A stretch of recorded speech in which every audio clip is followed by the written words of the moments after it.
ഈ 3 അർത്ഥങ്ങളിൽ സുന്നത്ത് ഉപയോഗിക്കും. ഒന്നാമത്തേത് പ്രവാചകന്റെ ശരിയ, രണ്ടാമത്തേത് വാജിബല്ലാത്ത കാര്യങ്ങൾ, മൂന്നാമത്തേത് ഈ ദീൻ. ഒരു വ്യക്തി മരണപ്പെട്ട് ആദ്യമായി അള്ളാഹു അവനോട് വിചാരണ ചെയ്യുന്ന വിഷയം എന്താണ്? അവന്റെ നിസ്കാരമാണ്. അവന്റെ നിസ്കാരം എങ്ങാനും ശരിയായാൽ, നല്ല രൂപത്തിൽ നിസ്കാരം നിർവഹിച്ചവനാണെങ്കിൽ ബാക്കിയുള്ള എല്ലാ കാര്യങ്ങളിലും അവൻ വിജയിക്കും.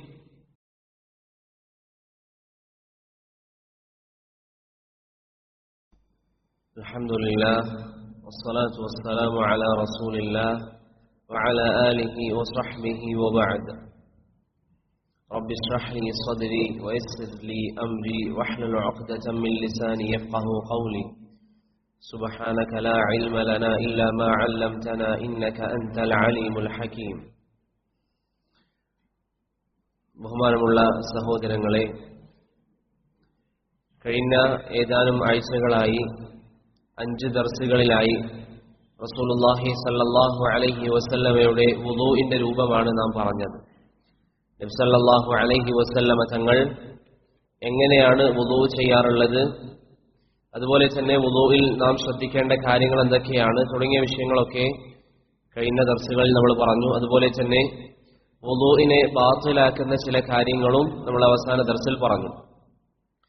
കഴിഞ്ഞ ദർസിൽ ഞാൻ സൂചിപ്പിച്ചതുപോലെ തന്നെ ഇൻഷാ അല്ലാഹ് ഈ പഠിച്ച കാര്യങ്ങൾ പെട്ടെന്നൊന്ന് മുറാജഅ ചെയ്യാം. അതിനുശേഷം നമ്മുടെ പുതിയ ചില വിഷയങ്ങളിലേക്കും അതുപോലെ തന്നെ കഴിഞ്ഞ ദർസുകളുമായി ബന്ധപ്പെട്ട് ചില സഹോദരങ്ങൾ തന്നിരിക്കുന്ന ചോദ്യങ്ങളും ഇൻഷാ അല്ലാഹ് നമുക്ക് വായിക്കാം. നാം ഈ ദർസ് തുടങ്ങുന്ന ആദ്യ ദിവസത്തിൽ പഠിച്ചിരിക്കുന്ന കാര്യങ്ങൾ എന്തൊക്കെയാണ്? ആദ്യമായി വുളൂഇന്റെ മഹത്വം നമ്മൾ പഠിച്ചു. വുളൂഇന്റെ മഹത്വം നമ്മൾ പഠിച്ചു. എന്താണ് മഹത്വം? അല്ലാഹു സുബ്ഹാനഹു വ തആലയുടെ മഹബ്ബത്ത് ലഭിക്കും. അതുപോലെ തന്നെ അതൊരു മുഅ്മിനിന്റെ അടയാളമാണ്.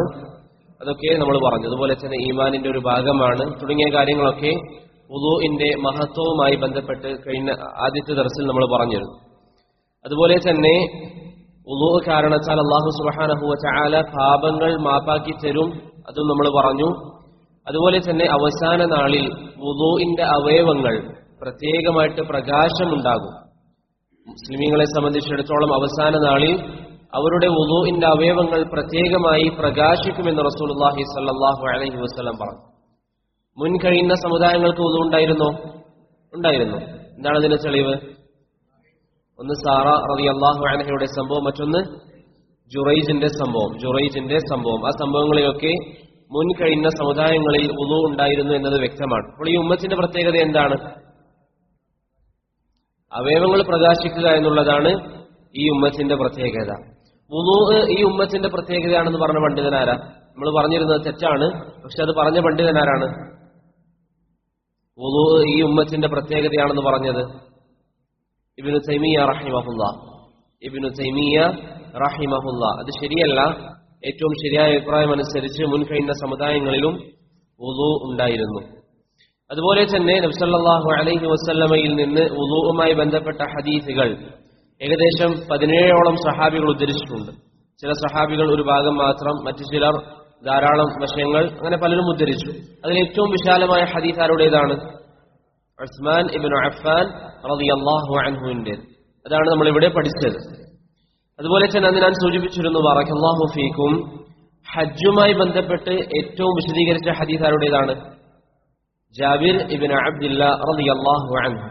ജാബിർ ഇബ്നു അബ്ദില്ലാ.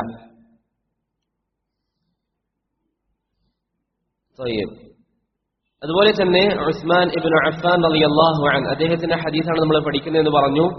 അദ്ദേഹം 2 ഹിജ്റ ചെയ്തിട്ടുണ്ട്. അറിയുന്ന ആൾക്കാരെ കൈവന്തിച്ച്. ഏതൊക്കെ ഹിജ്റ? ഒന്ന് ഹബ്ശ, മറ്റേത് മദീന. 2 ഹിജ്റയാണ് ഉസ്മാൻ റളിയല്ലാഹു അൻഹു ചെയ്തത്. പ്രവാചകന്റെ 2 മക്കളെ അവർ വിവാഹം ചെയ്തിട്ടുണ്ട്. ആരൊക്കെയാണ്? ഒന്ന് മുകുൽസും, മറ്റൊന്ന് റുഖയ്യ റളിയല്ലാഹു അൻഹുമാ. അത് കാരണത്താൽ അദ്ദേഹത്തിന് ലഭിച്ച പേരെന്താണ്? ദുന്നൂറൈൻ എന്ന പേരിലാണ് അദ്ദേഹം അറിയപ്പെട്ടത്. അതിനുശേഷം വുളൂഇന്റെ മസായിലുകളിൽ ഒന്നാമത്തെ മസലയായിട്ട് നമ്മൾ പറഞ്ഞത്, ബറകല്ലാഹു ഫീക്കും, വുളൂഇൽ മറ്റൊരാളുടെ സഹായം തേടാമോ എന്നുള്ളതാണ്. വുളൂഇൽ മറ്റൊരാളുടെ സഹായം തേടാമോ? എന്താണ് അതിന് ഉത്തരം? സഹായം തേടാം. എന്താണ് തെളിവ്? അഹ്സൻ. ഉസാമ റളിയല്ലാഹു അൻഹു ആരെ സഹായിച്ചിട്ടുണ്ട്?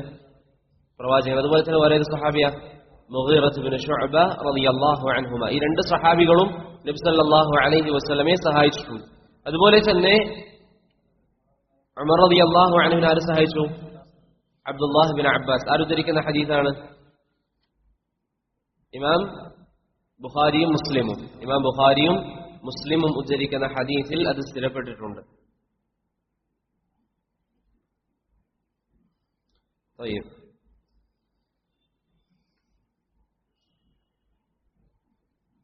അതുപോലെ തന്നെ വുളൂഇന്റെ തുടക്കത്തിൽ ബിസ്മി പറയുന്നതിന്റെ ഹുക്ം എന്താണ്? ഭൂരിപക്ഷം ഉലമാക്കളും മുസ്തഹബാണെന്നുള്ള അഭിപ്രായക്കാരാണ്. ഭൂരിപക്ഷം ഉലമാക്കളും മുസ്തഹബാണ് എന്നുള്ള അഭിപ്രായമാണ്. ഏത് ഹദീസാണ് അവർ തെളിവായി പറഞ്ഞത്? വുളൂഇന്റെ തുടക്കത്തിൽ ബിസ്മി മുസ്തഹബാണെന്ന് അവർ ഏത് ഹദീസിന്റെ അടിസ്ഥാനത്തിലാണ് പറഞ്ഞത്? നമ്മെന്ന് പറഞ്ഞിരുന്നു വുളൂഇന്റെ തുടക്കത്തിൽ ബിസ്മി പറയാത്തവന്റെ വുളൂ ഇല്ല എന്ന് പറയുന്ന ഹദീസ് ഭൂരിപക്ഷം ഉലമാക്കളും ദഈഫാക്കിയതാണ്. എന്നിട്ട് നമ്മൾ പറഞ്ഞു ഭൂരിപക്ഷം ഉലമാക്കളും വുളൂ മുസ്തഹബാണ് എന്ന് പറഞ്ഞു. ഏതിന്റെ അടിസ്ഥാനത്തിൽ? ഞാനത് പറഞ്ഞിരുന്നു. ആ ഹദീസും ദുർബലാണ്. ഏതൊരു അമലിന്റെ തുടക്കത്തിലും ബിസ്മി ഉണ്ടായാൽ അത് ഖൈറാണ് എന്ന് പറയുന്ന ഹദീസും ദുർബലാണ്. ആശയം ശരിയാണെങ്കിലും ഹദീസ് ദുർബലമാണ്. വുളൂ നമ്മൾ പ്രത്യേകം പറഞ്ഞിരുന്നു. ഇമാം ബുഖാരി റഹിമഹുല്ലാഹ് അതാണ് തെളിവായി ഉദ്ധരിച്ചതെന്ന് നമ്മൾ പറഞ്ഞു. അഹ്സൻ, ബറകല്ലാഹു ഫീക്. നബി സല്ലല്ലാഹു അലൈഹി വസല്ലം ലൈംഗിക ബന്ധത്തിന്റെ തുടക്കത്തിൽ നമുക്ക് പഠിപ്പിച്ചു തന്നിരിക്കുന്ന കാര്യം എന്താണ്? നിങ്ങൾ ബിസ്മി പറയുക. ഭാര്യയും ഭർത്താവും തമ്മിൽ ബന്ധപ്പെടുമ്പോൾ ബിസ്മി പറയാൻ നബി സല്ലല്ലാഹു അലൈഹി വസല്ലം തങ്ങൾ പഠിപ്പിച്ചു. ഇമാം ബുഖാരി റഹിമഹുല്ലാഹ് ഈ ഹദീസ് എവിടെയാണ് ഉദ്ധരിച്ചത്? കിതാബുൽ വുളൂഇലാണ്. വുളൂഉമായി ബന്ധപ്പെട്ട അധ്യായത്തിലാണ് ഈ ഹദീസ് ഉദ്ധരിച്ചത്. അപ്പൊ അതിന്റെ ആശയം എന്താണ്? ഇമാം ഐനി റഹിമഹുല്ലാഹ് പറയുന്നത് പോലെ ആ ഒരു സാഹചര്യത്തിൽ പോലും ശരീഅത്ത് ബിസ്മി പഠിപ്പിക്കുന്നുണ്ടെങ്കിൽ വുളൂഇന്റെ സാഹചര്യത്തിൽ എന്തായാലും പറയണം. ആ ഒരു സാഹചര്യത്തിൽ പോലും ശരീഅത്ത് ബിസ്മി പഠിപ്പിക്കുന്നുണ്ടെങ്കിൽ വുളൂഇന്റെ സാഹചര്യത്തിൽ പറയണം. അതാണ് ഇമാം ബുഖാരി റഹിമഹുല്ലാഹ് പറയുന്ന തെളിവ്.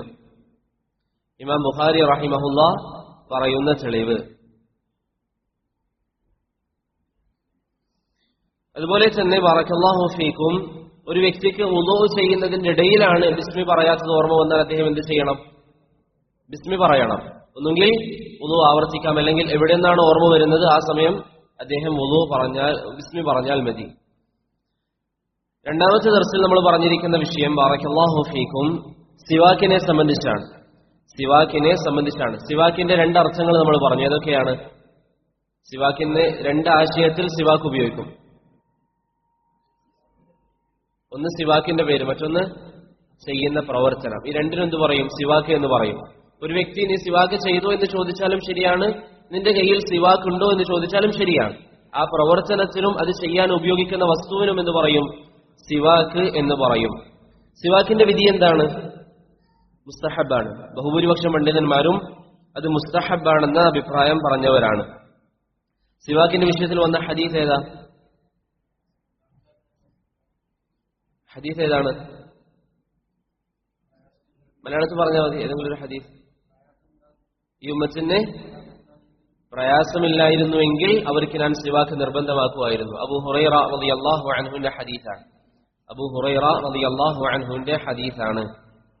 അതുപോലെ തന്നെ വുളൂഇന്റെ സാഹചര്യത്തിൽ ഏത് സമയത്താണ് സിവാക്ക് ഉപയോഗിക്കേണ്ടത്? വുളൂഇൻ ചെയ്യുന്നതിനിടയിലാണോ? അതല്ല, വുളൂഇന്റെ മുമ്പാണ്. അതാണ് ഏറ്റവും പ്രബലമായ അഭിപ്രായം. അതിന് തെളിവെന്താ? അലി റളിയല്ലാഹു അൻഹുവിന്റെ സംഭവം. ആരാ ഉദ്ധരിക്കുന്നത്? അബൂ അബ്ദുറഹ്മാൻ അസ്സുലമി പറയുകയാണ്, അലി റളിയല്ലാഹു അൻഹു വുളൂഇന്റെ തുടക്കത്തിലാണ് സിവാക്ക് ഉപയോഗിച്ചത്. അതുപോലെ തന്നെ അബ്ദുല്ലാഹ് ഇബ്നു അബ്ബാസ് റളിയല്ലാഹു അൻഹുവിന്റെ സംഭവം സഹീഹ് മുസ്ലിമിൽ വന്നിരിക്കുന്നത്. അവരൊരു ദിവസം നബി സല്ലല്ലാഹു അലൈഹി വസല്ലമയുടെ വീട്ടിൽ താമസിച്ചു. അന്ന് പ്രവാചകൻ എഴുന്നേറ്റ ശേഷം ആദ്യം സിവാക്ക് ഉപയോഗിച്ചു, പിന്നെ വുളൂ ചെയ്തു. അതുപോലെ തന്നെ ബറകല്ലാഹു ഫീക്കും സിവാക്ക് ഉപയോഗിക്കുമ്പോൾ നമ്മൾ പറഞ്ഞിരുന്നു നാവിൽ ഉപയോഗിക്കുക എന്നുള്ളത് സുന്നത്താണ്. ഇന്ന് പലരും പല്ല് തേക്കുമ്പോഴൊക്കെ കേവലം പല്ലിൽ മാത്രമാണ് ചെയ്യുക. നാവിൽ ചെയ്യുക എന്നുള്ളത് സുന്നത്താണ്. എന്താണ് അതിന്റെ തെളിവ്? ഒരാളോട് നിങ്ങൾ പറഞ്ഞു നാവിൽ സിവാക്ക് ചെയ്യൽ അല്ലെങ്കിൽ നാവ് വൃത്തിയാക്കൽ സുന്നത്താണ്. അതിന്റെ തെളിവ് എന്താണ്? നബി സല്ലല്ലാഹു അലൈഹി വസല്ലം എന്ന് പറയുന്ന ഒച്ചയുണ്ടാക്കിയ സംഭവം അതാരും ഉദ്ധരിച്ച ഹദീസാ?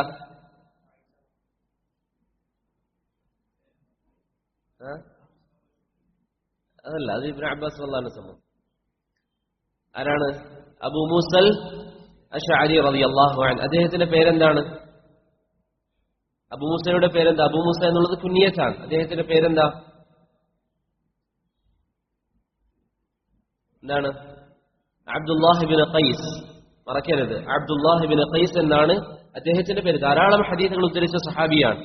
അദ്ദേഹം പറയുകയാണ്, ഞാനൊരു ദിവസം പ്രവാചകന്റെ അരികിലേക്ക് പോകുമ്പോൾ അവിടുന്ന് നാവിൽ സിവാക്ക് ഉപയോഗിക്കുന്നുണ്ടായിരുന്നു.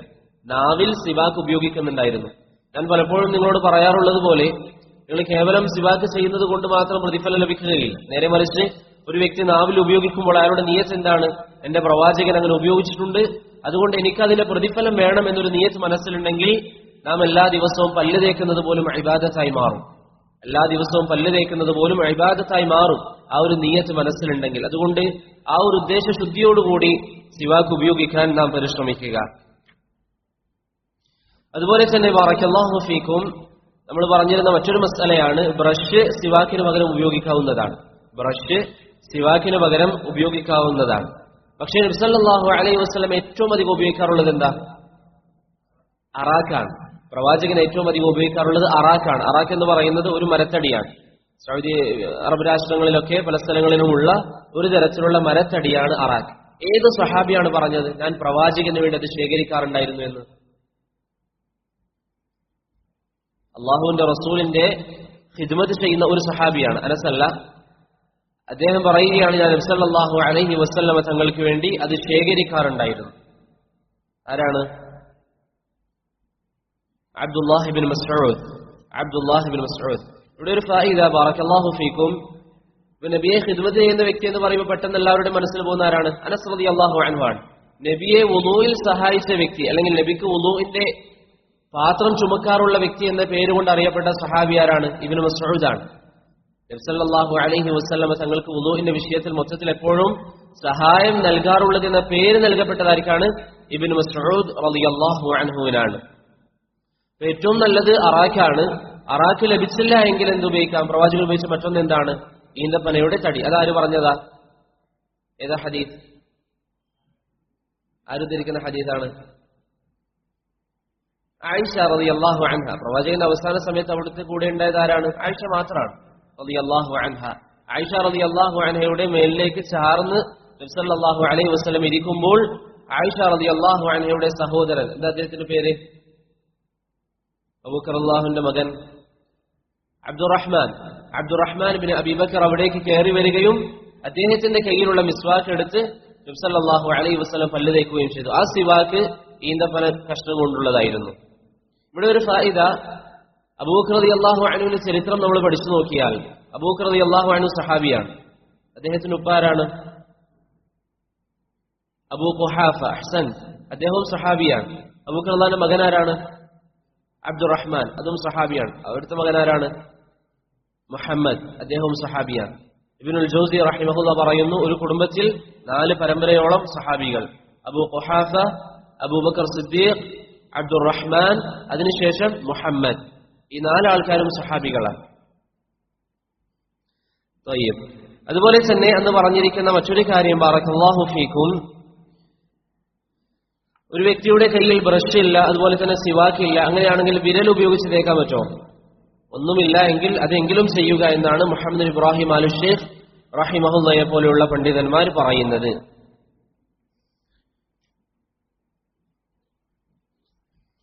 പിന്നെ നാം പറഞ്ഞിരുന്ന മറ്റൊരു മസ്അല, ബറക്കല്ലാഹു ഫീക്കും, വുളൂഇന്റെ തുടക്കത്തിൽ 3 തവണ കൈ കഴുകുന്നതിനെ സംബന്ധിച്ചാണ്. വുളൂഇന്റെ തുടക്കത്തിൽ കൈ കഴുകുന്നതിനെ സംബന്ധിച്ചാണ്. അതിന്റെ വിധി എന്താ? സുന്നത്താണ്. അതിന്റെ വിധി സുന്നത്താണ്.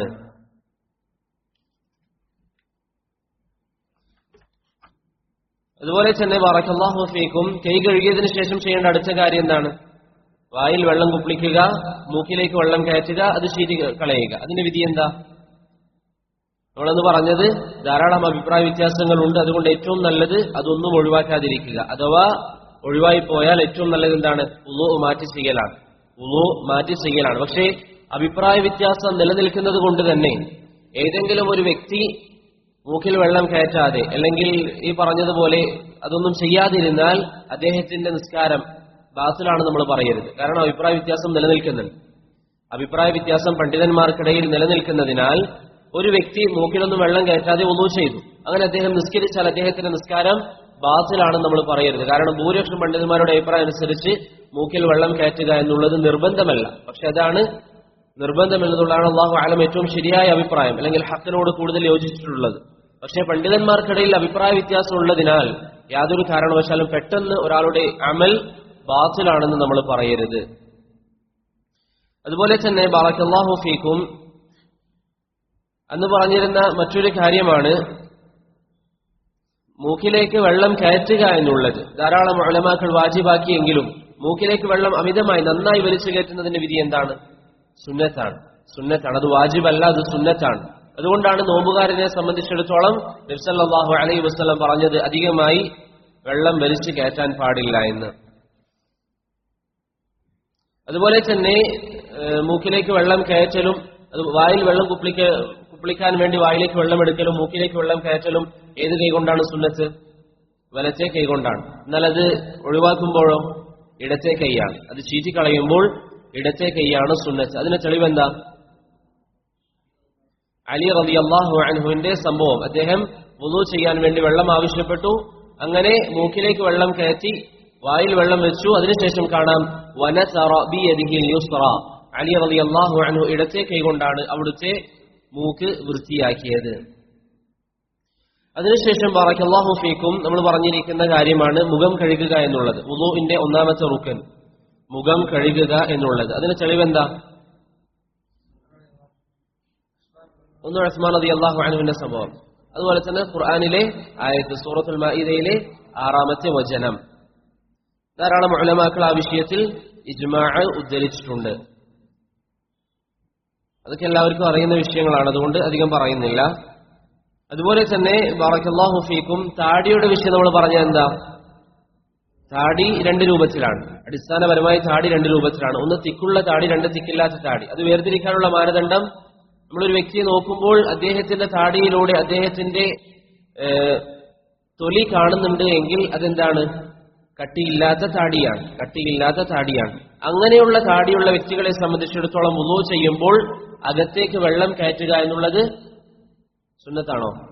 വാജിബാണ്. അല്ലെങ്കിൽ വുളൂ ബാത്തിലാകും. അതല്ലാത്തവരെ സംബന്ധിച്ചിടത്തോളം കട്ടിയുള്ള താടി എന്ന് പറഞ്ഞാൽ ദൂരത്ത് നോക്കുമ്പോൾ അല്ലെങ്കിൽ അടുത്തുനിന്ന് നോക്കുമ്പോൾ തൊലി കാണുന്നില്ല എങ്കിൽ അത് കട്ടിയുള്ള താടിയാണ്. അതിന്റെ പുറം ഭാഗം കഴുകലാണ് വാജിബ്. അകത്ത് കഴുകുക എന്നുള്ളത് എന്താണ്? സുന്നത്താണ്. അകത്തേക്ക് വിരലിട്ടുകൊണ്ട് തഖ്ലീൽ ചെയ്യുക എന്നുള്ളത് സുന്നത്താണ്. നമ്മൾ പറഞ്ഞൊരു ഫായിദ നിങ്ങൾക്ക് ഓർമ്മയുണ്ടാകും. ഇബ്നുൽ ഖയ്യിം റഹിമഹുല്ലാഹ് പറഞ്ഞു, വകാന അൻ-നബിയ്യു യുഖല്ലിലു ലിഹ്യതഹു അഹ്യാനൻ വലം യകുൻ യുവാദിബു അലാ ദാലിക്. നബി സല്ലല്ലാഹു അലൈഹി വസല്ലം ഇടയ്ക്കിടയ്ക്ക് താടിയിൽ കൈയിട്ട് കഴുകും, പക്ഷെ അതൊരു പതിവായിരുന്നില്ല. അതുകൊണ്ട് നമ്മളും ചെയ്യുന്ന സമയത്ത് ഇടയ്ക്കൊക്കെ നന്നായി കൈയിട്ട് കഴുകുക, ഇടയ്ക്ക് അത് ഒഴിവാക്കുകയും ചെയ്യുക. അതുപോലെ തന്നെ ബറക്കല്ലാഹു ഫീക്കും വുളൂഇനിടയിൽ സംസാരിക്കുന്ന വിഷയം എന്താ നമ്മൾ പറഞ്ഞത്? അനുവദനീയമാണ്. പക്ഷെ ഏറ്റവും നല്ലത് സംസാരിക്കാതെ ആ ഒരു ഇബാദത്തിൽ ശ്രദ്ധ പുലർത്തിക്കൊണ്ട് അള്ളാഹുവിന് വേണ്ടി ഇബാദത്ത് ചെയ്യുന്നു, ഞാൻ ഓരോരോ അവയവങ്ങൾ കഴുകുമ്പോഴും എന്റെ തെറ്റുകൾ അള്ളാഹു മാപ്പാക്കും എന്നൊരു ചിന്തയിൽ വുളൂ ചെയ്യുക എന്നുള്ളതാണ് ഏറ്റവും നല്ലത്. പിന്നെ നാം പറഞ്ഞിരിക്കുന്ന ഒരു കാര്യമാണ് ബറക്കല്ലാഹു ഫീക്കും വുളൂഇന്റെ അവയവങ്ങൾ എത്ര തവണ കഴുകണം?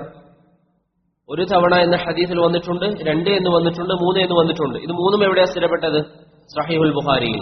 1 തവണ എന്നും 2 തവണ എന്നും 3 തവണ എന്നും സഹീഹുൽ ബുഖാരിയിലാണ്. അതുപോലെ തന്നെ ചില അവയവങ്ങൾ 2 തവണ, ചിലത് 3 തവണ, അതും നബി സല്ലല്ലാഹു അലൈഹി വസല്ലമയിൽ നിന്ന് സഹീഹുൽ ബുഖാരിയിൽ തന്നെ സ്ഥിരപ്പെട്ടിട്ടുണ്ട്. ഈ 4 രൂപങ്ങളും എവിടെയാണ് സ്ഥിരപ്പെട്ടത്? സഹീഹുൽ ബുഖാരിയിലാണ്. അതുകൊണ്ട് നമുക്കത് മാറ്റി മാറ്റി ചെയ്യാം. അതിനെന്താ പറയുക? തനവ്വുഉൽ ഇബാദാത്ത്. ഒരു ഇബാദത്തിന് തന്നെ നബി സല്ലല്ലാഹു അലൈഹി വസല്ലമയിൽ നിന്ന് 1-ലധികം രൂപങ്ങൾ വരിക എന്ന്. 3-ലധികം തവണ ഒരു വ്യക്തി ചെയ്താൽ അദ്ദേഹത്തിന് വുളൂഇന്റെ ഹുക്ം എന്താ? ബാത്തിലാവുകയില്ല, പക്ഷേ കുറ്റക്കാരനാകാൻ സാധ്യതയുണ്ട്. അതാരാണ് പറഞ്ഞത്? നമ്മളന്ന് പറഞ്ഞിരുന്നു, അഹ്ലുസുന്നയുടെ ഒരു ഇമാമ് പറഞ്ഞു, അങ്ങനെ ആരെങ്കിലും ചെയ്യുകയാണെങ്കിൽ കുറ്റക്കാരനാകാൻ സാധ്യതയുണ്ട്. അതാരാണ്?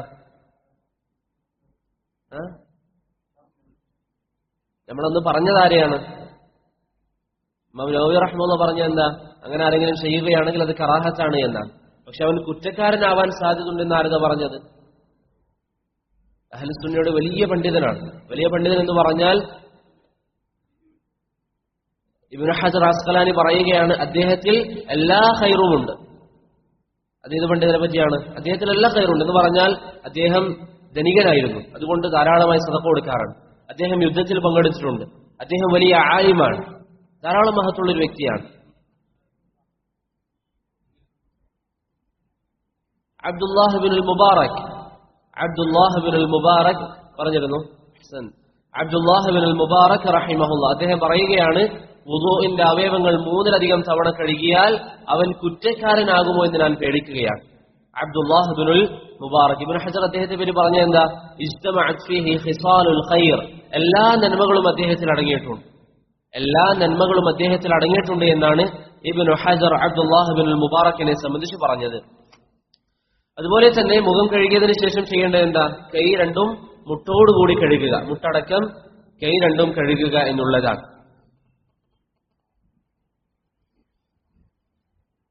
അതുപോലെ തന്നെ ബറക്കല്ലാഹു ഫീക്കും നമ്മൾ പറഞ്ഞൊരു കാര്യമാണ്, കയ്യിൽ മോതിരമൊക്കെ ഉണ്ടെങ്കിൽ, മോതിരമൊക്കെ ധരിച്ച ആൾക്കാരാണെങ്കിൽ അവർക്ക് വെള്ളം കയറുന്നതിനെ അത് തടസ്സപ്പെടുത്തുന്നുണ്ട് എങ്കിൽ ആ മോതിരം അഴിക്കുക എന്നുള്ളത് നിർബന്ധമാണ്. വെള്ളം കയറുന്നതിനെ തടസ്സപ്പെടുത്തുന്നില്ല എങ്കിൽ മോതിരം അഴിക്കുക എന്നുള്ളത് നിർബന്ധമല്ല, മറിച്ച് മുസ്തഹബാണ് എന്ന് ചില പണ്ഡിതന്മാർ പറഞ്ഞു. അതിനുശേഷം തല തടവുന്ന വിഷയം പറഞ്ഞു. തല തടവുന്ന വിഷയം അതിനുശേഷം പറഞ്ഞു. അതും വുളൂഇന്റെ റുക്നാണ്. നബി സല്ലല്ലാഹു അലൈഹി വസല്ലമ തങ്ങൾ എങ്ങനെയാണ് തല തടവാറുള്ളത്? തലയുടെ എത്ര ഭാഗമാണ്? കുറച്ചാണോ പൂർണ്ണമായിട്ടാണോ? നബി എന്താണ് സ്ഥിരപ്പെട്ടത്?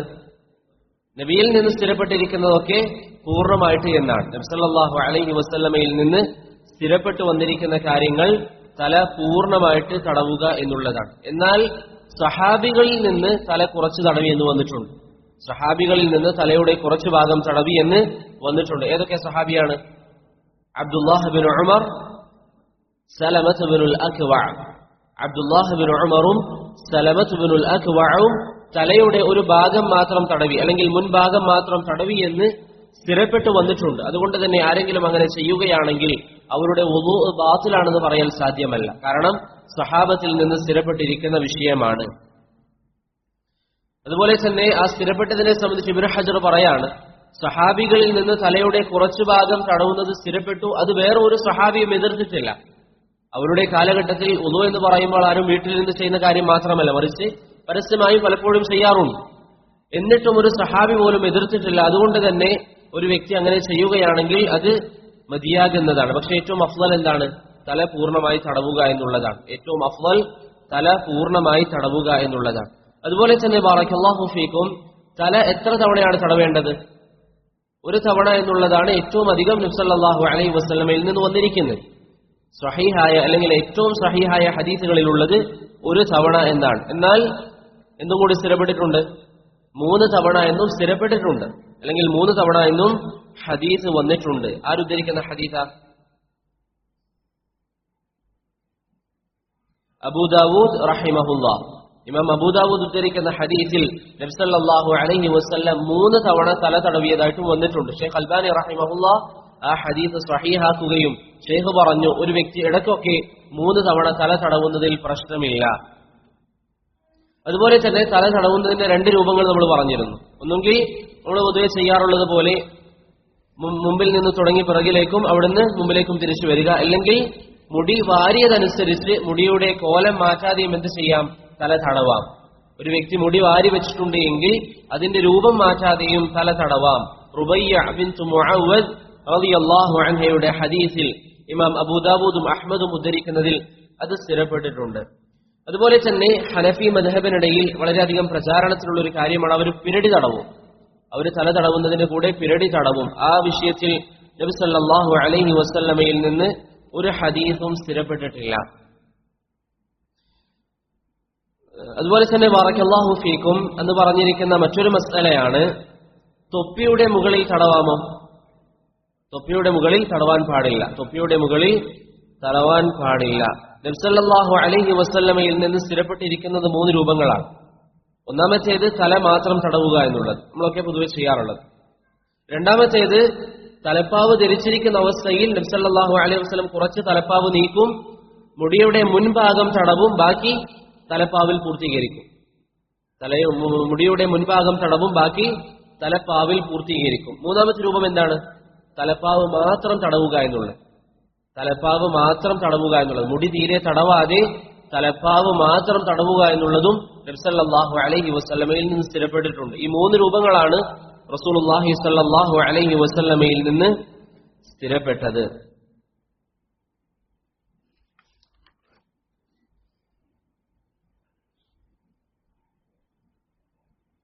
അതുപോലെ തന്നെ ബറക്കല്ലാഹു ഫീക്കും എന്ന് പറഞ്ഞിരിക്കുന്ന മറ്റൊരു കാര്യമാണ്, സ്ത്രീകളെ സംബന്ധിച്ചിടത്തോളം ഹിമാറിന് മുകളിൽ അവർ തട്ടം കുത്തിയിട്ടുണ്ടെങ്കിൽ തട്ടത്തിന് മുകളിൽ തടവാമോ?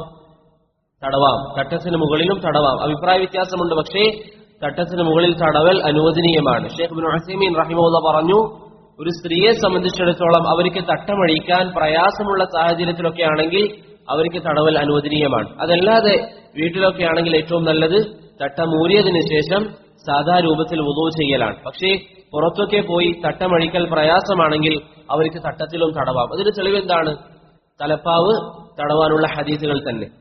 പുരുഷന്മാരെ സംബന്ധിച്ചിടത്തോളം അവരുടെ തലപ്പാവ് അഴിക്കൽ പ്രയാസമായതുകൊണ്ടാണ് നബി സല്ലല്ലാഹു അലൈഹി വസല്ലം അനുവദിച്ചത്. അപ്പോൾ സ്ത്രീകളെ സംബന്ധിച്ചിടത്തോളം അവർക്കും അതേ ഹുക്മ തന്നെയാണ് എന്ന് പണ്ഡിതന്മാർ പറയുന്നു. അതിനുശേഷം വുളൂവുമായി ബന്ധപ്പെട്ട് പറഞ്ഞ കാര്യമാണ് ചെവി തടവുക എന്നുള്ളത്. ചെവി തടവുക എന്നുള്ളത് തലയുടെ കൂടെ തന്നെ ചെവി തടവുക. അതിന്റെ വിഷയത്തിൽ ഭൂരിപക്ഷം പണ്ഡിതന്മാർ എന്താ പറയുന്നത്? ചെവി തടവുക എന്നുള്ളത് സുന്നത്താണ്. ഭൂരിപക്ഷം ഉലമാക്കളും പറയുന്നു ചെവി തടവുക എന്നുള്ളത് സുന്നത്താണ്. എന്നാൽ ഹംബലി മദ്ഹബിന്റെ അഭിപ്രായമാണ് ചെവി തടവുക എന്നുള്ളത് വാജിബാണ്. അതിനുശേഷം കാല് കഴുകുക. അതും നമ്മൾ പറഞ്ഞിരുന്നു. അതുപോലെ തന്നെ ബറക്കല്ലാഹു ഫീക്കും അതിന്റെ കൂടെ പറഞ്ഞിരിക്കുന്ന മറ്റൊരു മസ്അലയാണ് ഖുഫ് തടവുന്നതിനെ സംബന്ധിച്ച്. അൽ മസ്ഹു അലൽ ഖുഫൈൻ, ഖുഫ് തടവുന്നതിനെ സംബന്ധിച്ച്. ഖുഫ് എന്ന് പറഞ്ഞാൽ എന്താ? തോല് കൊണ്ട് പഴയ കാലഘട്ടത്തിൽ കാലിന് ധരിക്കാൻ വേണ്ടി നിർമ്മിക്കുന്ന ഇന്നത്തെ സോക്സ് പോലെയുള്ളതിനാണ് എന്ത് പറയുക? ഖുഫ് എന്ന് പറയുക. ഖുഫ് തടവുക എന്നുള്ളത് അഹ്ലുസുന്നയുടെ പ്രത്യേകതയാണ്. ഖുഫ് തടവുക എന്നുള്ളത് അഹ്ലുസുന്നത്തി വൽ ജമാഅത്തിന്റെ പ്രത്യേകതയാണ്. നബി സല്ലല്ലാഹു അലൈഹി വസല്ലമയിൽ നിന്ന് ഖുഫ് തടവുന്ന വിഷയത്തിൽ ധാരാളം ഹദീസുകൾ ഉദ്ധരിക്കപ്പെട്ടിട്ടുണ്ട്. അതുപോലെ തന്നെ ജൗറബ് തടവുക എന്നുള്ളത് സ്വഹാബികളിൽ നിന്ന് സ്ഥിരപ്പെട്ടിട്ടുണ്ട്. ജൗറബ് എന്ന് പറഞ്ഞാൽ ഇന്നത്തെ സോക്സ് പോലെ തന്നെയാണ് ഏകദേശം. ജൗറബ് എന്നുള്ളത് നബി സല്ലല്ലാഹു അലൈഹി വസല്ലമയുടെ സ്വഹാബികളിൽ നിന്ന് സ്ഥിരപ്പെട്ടിരിക്കുന്ന കാര്യമാണ്. അതിന്റെ കൂടെ തന്നെ ബറക്കല്ലാഹു ഫീക്കും സോക്സ് കീറിയതാണെങ്കിൽ അത് തടവാമോ? അതും തടവാം. അതും തടവൽ അനുവദനീയമാണ്. ഒരു വ്യക്തിക്ക് ധരിച്ച് നടക്കാൻ വേണ്ടി സാധിക്കുന്നുണ്ടെങ്കിൽ, അല്ലെങ്കിൽ ധരിക്കുമ്പോൾ അത് കാലിന് നിൽക്കുന്നതാണെങ്കിൽ അത് തടവൽ അനുവദനീയമാണ്. എത്ര കീറുള്ളതാണെങ്കിലും പ്രശ്നമില്ല. ഇമാം ഇബ്നു ഹസ്ം റഹിമഹുല്ലാഹ് അദ്ദേഹത്തിന്റെ മുഹല്ലയിൽ പറയുന്നത് പോലെ സഹാബത്തിനെ സംബന്ധിച്ചിടത്തോളം അവർ പാവങ്ങളാണ്. അവർക്ക് കീറില്ലാത്ത വസ്ത്രങ്ങളൊക്കെ കുറവായിരുന്നു. അതുകൊണ്ട് തന്നെ ഖുഫ് കീറുള്ളതാണെങ്കിലും തടവൽ അനുവദനീയമാണ്. അതുപോലെ തന്നെ ബറക്കല്ലാഹു ഫീക്കും ഖുഫ് അല്ലെങ്കിൽ സോക്സ് തടവുകയാണെങ്കിൽ എവിടെയാണ് തടവേണ്ടത്? മുകൾ ഭാഗമാണ്.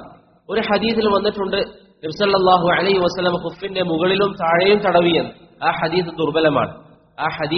ദുർബലമാണ്. പക്ഷേ പ്രവാചകൻ അലി റളിയല്ലാഹു അൻഹു പറയുന്നു ഖുഫ് തടവേണ്ടത് കാലിന്റെ മുകൾ ഭാഗത്താണ്. എത്ര തവണ തടവണം?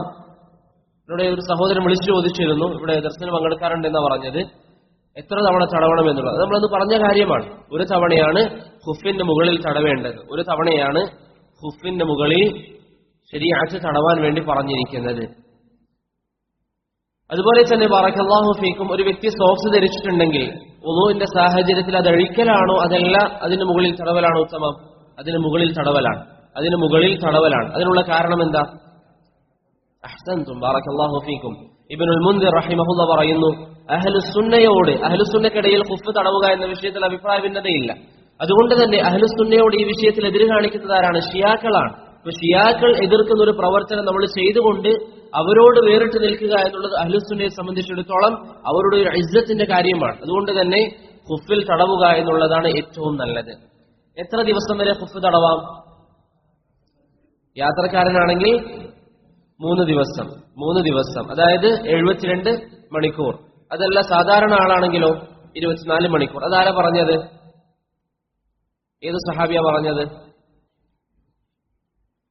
അഹ്സൻതും, ബറകല്ലാഹു ഫീക്. അലി ഇബ്നു അബി താലിബ് റളിയല്ലാഹു അൻഹു. അലി റളിയല്ലാഹു അൻഹു ആണത് പറഞ്ഞത്. പിന്നെ നമ്മൾ പറഞ്ഞിരുന്നു ഈ 72 മണിക്കൂർ എന്ന് പറയുമ്പോൾ, അല്ലെങ്കിൽ 24 മണിക്കൂർ എന്ന് പറയുമ്പോൾ എപ്പോ മുതലാ തുടങ്ങുക? അത് ധരിച്ചതിന് ശേഷം വുളൂ നഷ്ടപ്പെടുകയും അതിനുശേഷം എപ്പോഴാണോ വുളൂ ചെയ്യുന്നത് അത് മുതൽ. അതിന് ഉദാഹരണം എന്ന് പറഞ്ഞു, ഒന്നുകൂടി പറയാം. ഒരു വ്യക്തി രാവിലെ 10 മണിക്ക് ഖുഫ് ധരിച്ചു, വുളൂയോടുകൂടി ഖുഫ് ധരിച്ചു. അതിനുശേഷം ആ വ്യക്തി ളുഹ്ർ നിസ്കരിച്ചു, അസ്ർ നിസ്കരിച്ചു. അസ്ർ കഴിഞ്ഞ ഉടൻ അദ്ദേഹത്തിന് വുളൂ നഷ്ടപ്പെട്ടു. അസ്ർ കഴിഞ്ഞ ഉടൻ അദ്ദേഹത്തിന് വുളൂ നഷ്ടപ്പെട്ടു. പിന്നെ അദ്ദേഹം വുളൂ ചെയ്തത് മഗ്രിബ് നിസ്കാരത്തിന് വേണ്ടിയിട്ടാണ്. അങ്ങനെയാണെങ്കിൽ ആ വ്യക്തിയെ സംബന്ധിച്ചിടത്തോളം ഏത് സമയം വരെയാണ്? പിറ്റേ ദിവസം മഗ്രിബ് വരെയാണ്. അപ്പോൾ 24 മണിക്കൂറിന് അധികമായി. ഖുഫ് ധരിച്ചിട്ട് 24 മണിക്കൂറിന് അധികമായി. അപ്പോൾ ഖുഫ് ധരിച്ചതിന് ശേഷം വുളൂ നഷ്ടപ്പെടുകയും, വുളൂ നഷ്ടപ്പെടണം, വുളൂ പുതുക്കിയാൽ പോരാ, വുളൂ നഷ്ടപ്പെടുകയും അതിനുശേഷം വുളൂ ചെയ്യുന്ന സമയം മുതൽ പിറ്റേ ദിവസം ആ സമയം വരെയാണ് ഖുഫ് തടവുക എന്നുള്ളത് ശരീഅത്ത് അനുവദിച്ചിരിക്കുന്ന കാര്യം.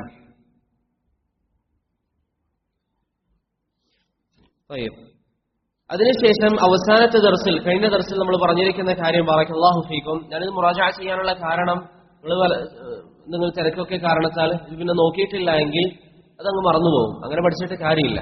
പഠിക്കുന്ന കാര്യങ്ങൾ നന്നായി പഠിക്കുക. മുറാജഅ എന്നുള്ളത് നിർബന്ധമാണ്. മുറാജഅ എന്നുള്ളത് വിദ്യാർത്ഥികളെ സംബന്ധിച്ചിടത്തോളം നിർബന്ധമാണ്. ഉലമാക്കൾ പറയാറുണ്ട്, ഒരു ഇൽമു പഠിക്കുന്നത് ഏതുപോലെയാണ്?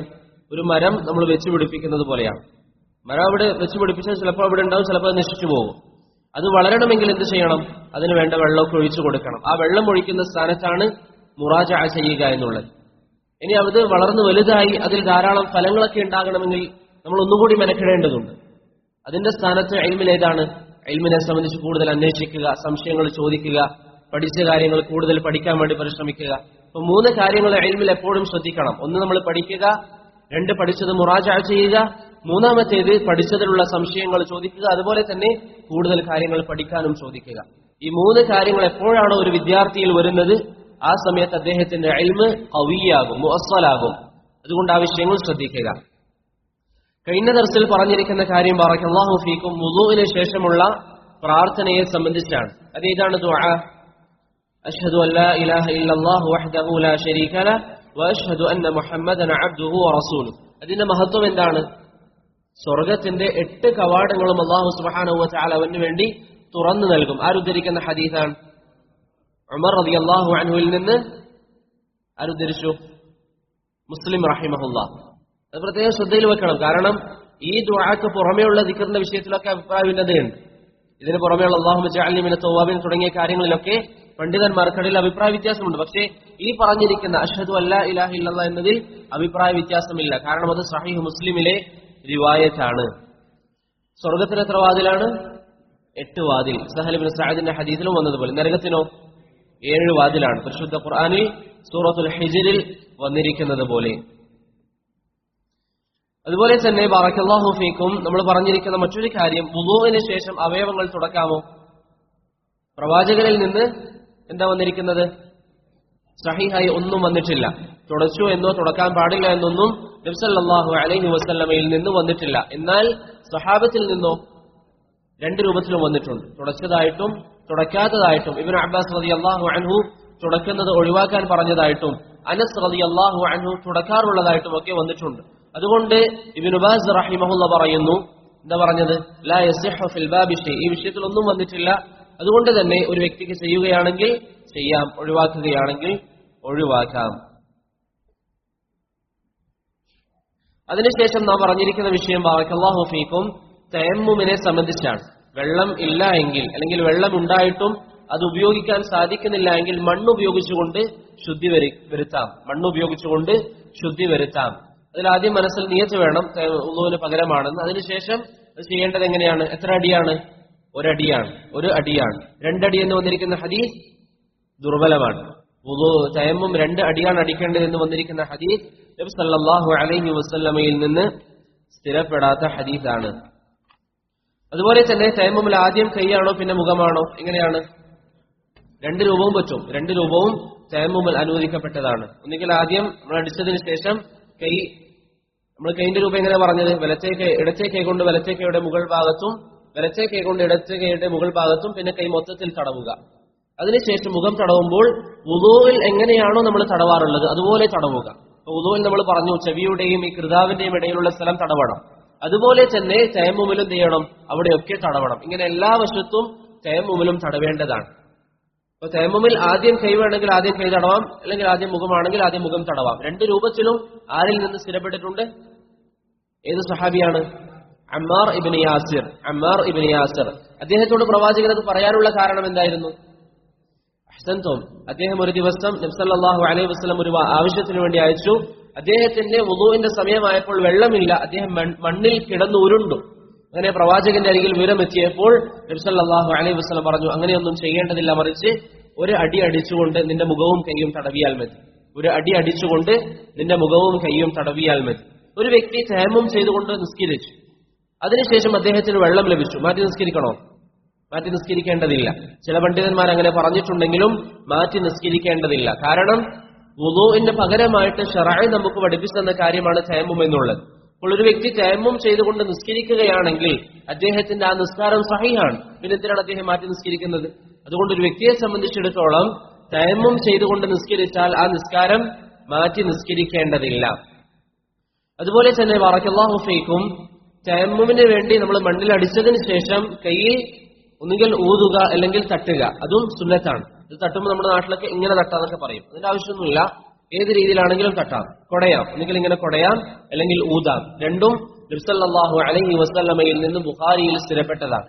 നമ്മൾ മണ്ണിൽ ഇങ്ങനെ അടിച്ചാൽ സ്വാഭാവികമായിട്ടും ചിലപ്പോൾ കുറച്ചധികം വരാം. അങ്ങനെ വന്നിട്ടുണ്ടെങ്കിൽ ഒന്നുകിൽ രണ്ട് കൈയിലും ഊതാം, അല്ലെങ്കിൽ രണ്ട് കൈയും ചെറുതായി ഒന്ന് കുടയാം. രണ്ടും നബി സല്ലല്ലാഹു അലൈഹി വസല്ലമയിൽ നിന്ന് സ്ഥിരപ്പെട്ടു വന്നിരിക്കുന്ന കാര്യമാണ്. പിന്നെ വുദൂഇനെ ബാത്തിലാക്കുന്ന ചില കാര്യങ്ങൾ നമ്മൾ പറഞ്ഞു. അതിൽ നമ്മൾ പറഞ്ഞു ഗുഹ്യഭാഗങ്ങളിലൂടെ വല്ലതും വരിക, അതല്ലെങ്കിൽ മദീ വരിക, വദീ വരിക, മനി വരിക തുടങ്ങിയ കാര്യങ്ങളൊക്കെ വുദൂഇനെ ബാത്തിലാക്കുന്നതാണ്. പിന്നെ ഒരു വ്യക്തി ഛർദ്ദിക്കുകയാണെങ്കിൽ അദ്ദേഹത്തിന്റെ വുദൂ മുറിയുകയില്ല. ഛർദ്ദിച്ചാൽ വുദൂ മുറിയുകയില്ല. അപ്പോൾ ഞാൻ എന്ന് പറഞ്ഞിരുന്നു, നബി സല്ലല്ലാഹു അലൈഹി വസല്ലം ഛർദ്ദിച്ചതിന് ശേഷം വുദൂ ചെയ്തെന്ന ഹദീസോ എന്താണ് അതിന് മറുപടി? ഇമാം തിർമിദി ഉദ്ധരിക്കുന്ന ഒരു ഹദീസ് പറഞ്ഞിരുന്നു, നബി സല്ലല്ലാഹു അലൈഹി വസല്ലം വുദൂ ചെയ്തതിന് ശേഷം ഛർദ്ദിച്ചതിന് ശേഷം വുദൂ ചെയ്തു. അബൂ ദർദാഇന്റെ ഹദീസ് ഓർമ്മയില്ല? അതിന് മറുപടി എന്താണ്? ഒന്നാമത്തേത്, ആ ഹദീസിന്റെ സ്വീകാര്യതയിൽ തർക്കമുണ്ട്. രണ്ടാമത്തേത്, ഹദീസ് സ്വഹീഹാണെന്ന് പറഞ്ഞാൽ തന്നെ പ്രവാചകന്റെ കേവലം ഒരു പ്രവർത്തനം ഒന്ന് വാജിബാണെന്നുള്ളതിന് തെളിവല്ല. നബി സല്ലല്ലാഹു അലൈഹി വസല്ലം ഒരു കാര്യം ചെയ്തതുകൊണ്ട് ആ കാര്യം വാജിബാണെന്നുള്ളതിന് തെളിവ് കിട്ടുകയില്ല. ഏറ്റവും കൂടി വന്നാൽ എന്താണ് തെളിവുള്ളത്? സുന്നത്താണ് എന്നാണ്. ഒരു കാര്യം വാജിബാകണമെങ്കിൽ ഒന്നുകിൽ പ്രവാചകൻ അത് പ്രോത്സാഹിപ്പിക്കണം, അല്ലെങ്കിൽ പ്രവാചകൻ അത് കൽപ്പിക്കണം. അതല്ല എങ്കിൽ പ്രവാചകൻ ഒരു കാര്യം ചെയ്തു എന്നുള്ളത് കൊണ്ട് മാത്രം വാജിബാവുകയില്ല. അതുകൊണ്ടാണ് ഇബ്നു തൈമിയ്യ റഹിമഹുല്ലാഹ് പറയുന്നത്, ഒരു വ്യക്തിയെ സംബന്ധിച്ചിടത്തോളം ഛർദ്ദിച്ചതിന് ശേഷം വുദൂ ബാത്തിലാവില്ല, പക്ഷെ വുദൂ ചെയ്യൽ സുന്നത്താണ്. വുദൂ ചെയ്യൽ സുന്നത്താണ്. ഇനി ഒരു വ്യക്തി വുദൂ ചെയ്യാതെ നിസ്കരിച്ചാലോ അദ്ദേഹത്തിന്റെ നിസ്കാരം സ്വഹീഹാണ്. അദ്ദേഹത്തിന്റെ നിസ്കാരം സ്വഹീഹാണ്. അതുപോലെ തന്നെ ഒരു വ്യക്തിയുടെ ശരീരത്തിൽ നിന്ന് ഗുഹ്യഭാഗങ്ങളിലല്ലാതെ ചോര വരികയാണെങ്കിൽ അദ്ദേഹത്തിന്റെ വുദൂ മുറിയോ? വുദൂ മുറിയുകയില്ല. എത്ര അധികം ചോര വരികയാണെങ്കിലും അദ്ദേഹത്തിന്റെ വുദൂ മുറിയുകയില്ല. അതുപോലെ തന്നെ ഉറക്കിനെ സംബന്ധിച്ച് നമ്മൾ പറഞ്ഞു. ഉറക്കിനെ സംബന്ധിച്ചും നമ്മൾ പറഞ്ഞിരുന്നു, ഒരു വ്യക്തി ബോധമില്ലാത്ത രൂപത്തിലൊക്കെയാണ് ഉറങ്ങുന്നതെങ്കിൽ വുദൂ മുറിയും. അതല്ല എങ്കിൽ വുദൂ മുറിയില്ല. മുറിയില്ല എന്ന് പറയാൻ തെളിവെന്താ? അനസ് റളിയല്ലാഹു അൻഹുവിന്റെ ഹദീസാണ്. പ്രവാചകന്റെ കാലഘട്ടത്തിൽ സ്വഹാബികൾ മസ്ജിദിൽ ഇശാ നിസ്കാരത്തിന് കാത്തിരിക്കാറുണ്ടായിരുന്നു. പ്രവാചകൻ വരുമ്പോഴേക്ക് അവർക്ക് ശക്തമായ ഉറക്ക് കാരണം അവർ തൂങ്ങിപ്പോവാറുണ്ടായിരുന്നു എന്ന ഹദീസുകളിൽ കാണാം. പിന്നെ നബിയുടെ പ്രത്യേകതകളിൽപ്പെട്ടതാണ് അവിടുന്ന് ഉറങ്ങിയാൽ അവിടുത്തെ വുദൂ മുറിയുകയില്ല. നബി സല്ലല്ലാഹു അലൈഹി വസല്ലമയുടെ പ്രത്യേകതയിൽപ്പെട്ടതാണ് അദ്ദേഹം ഉറങ്ങിയാൽ അദ്ദേഹത്തിന്റെ വുദൂ മുറിയുകയില്ല. അതുപോലെ തന്നെ ഗുഹ്യഭാഗം തൊട്ടാൽ വുദൂ മുറിയില്ല. ഗുഹ്യഭാഗം തൊട്ടാൽ വുദൂ മുറിയുകയില്ല. ഒരു വ്യക്തിയെ സംബന്ധിച്ചിടത്തോളം അദ്ദേഹം തൊടുന്നത് കാരണത്താൽ മനി വരികയോ അങ്ങനെയുള്ളത് എന്തെങ്കിലും വരികയാണെങ്കിൽ വുദൂ മുറിയും. അതല്ലാതെ സ്പർശിക്കുന്നത് കാരണത്താൽ വുദൂ മുറിയുകയില്ല. നബി സല്ലല്ലാഹു അലൈഹി വസല്ലം ഒരു സഹാബിയോട് എന്ത് പറഞ്ഞു? അത് നിന്റെ ശരീരത്തിന്റെ ഒരു അവയവം മാത്രമാണ്. അതുകൊണ്ട് തന്നെ ആ ഹദീസും മറ്റു ചില ഹദീസുകളും വെച്ച് ഉലമാക്കൾ പറയുന്നു, കേവലം തൊടുന്നത് കൊണ്ട് ഒരു വ്യക്തിയുടെ വുളൂ മുറിയുകയില്ല. അതുപോലെ തന്നെ ബറക്കല്ലാഹു ഫീക്കും സ്ത്രീകളെ തൊടുന്ന വിഷയം. സ്ത്രീകളെ തൊട്ടാൽ വുളൂ മുറിയോ? സ്ത്രീകളെ തൊട്ടാലും വുളൂ മുറിയുകയില്ല. അത് ഭാര്യയാണെങ്കിലും മറ്റിതര സ്ത്രീകളാണെങ്കിലും, അന്യ സ്ത്രീയാണെങ്കിൽ പോലും. അന്യ സ്ത്രീയെ തൊടാൻ പാടില്ല, ഹറാമാണ്. പക്ഷെ ഒരു അന്യ സ്ത്രീയെ തൊട്ടാൽ പോലും വുളൂ മുറിയുകയില്ല. തൊടുന്നത് കാരണത്താൽ നേരത്തെ പറഞ്ഞതുപോലെ മനി വരികയോ അല്ലെങ്കിൽ മദീ വരികയോ ചെയ്യുകയാണെങ്കിൽ അത് കാരണത്താൽ വുളൂ മുറിയും.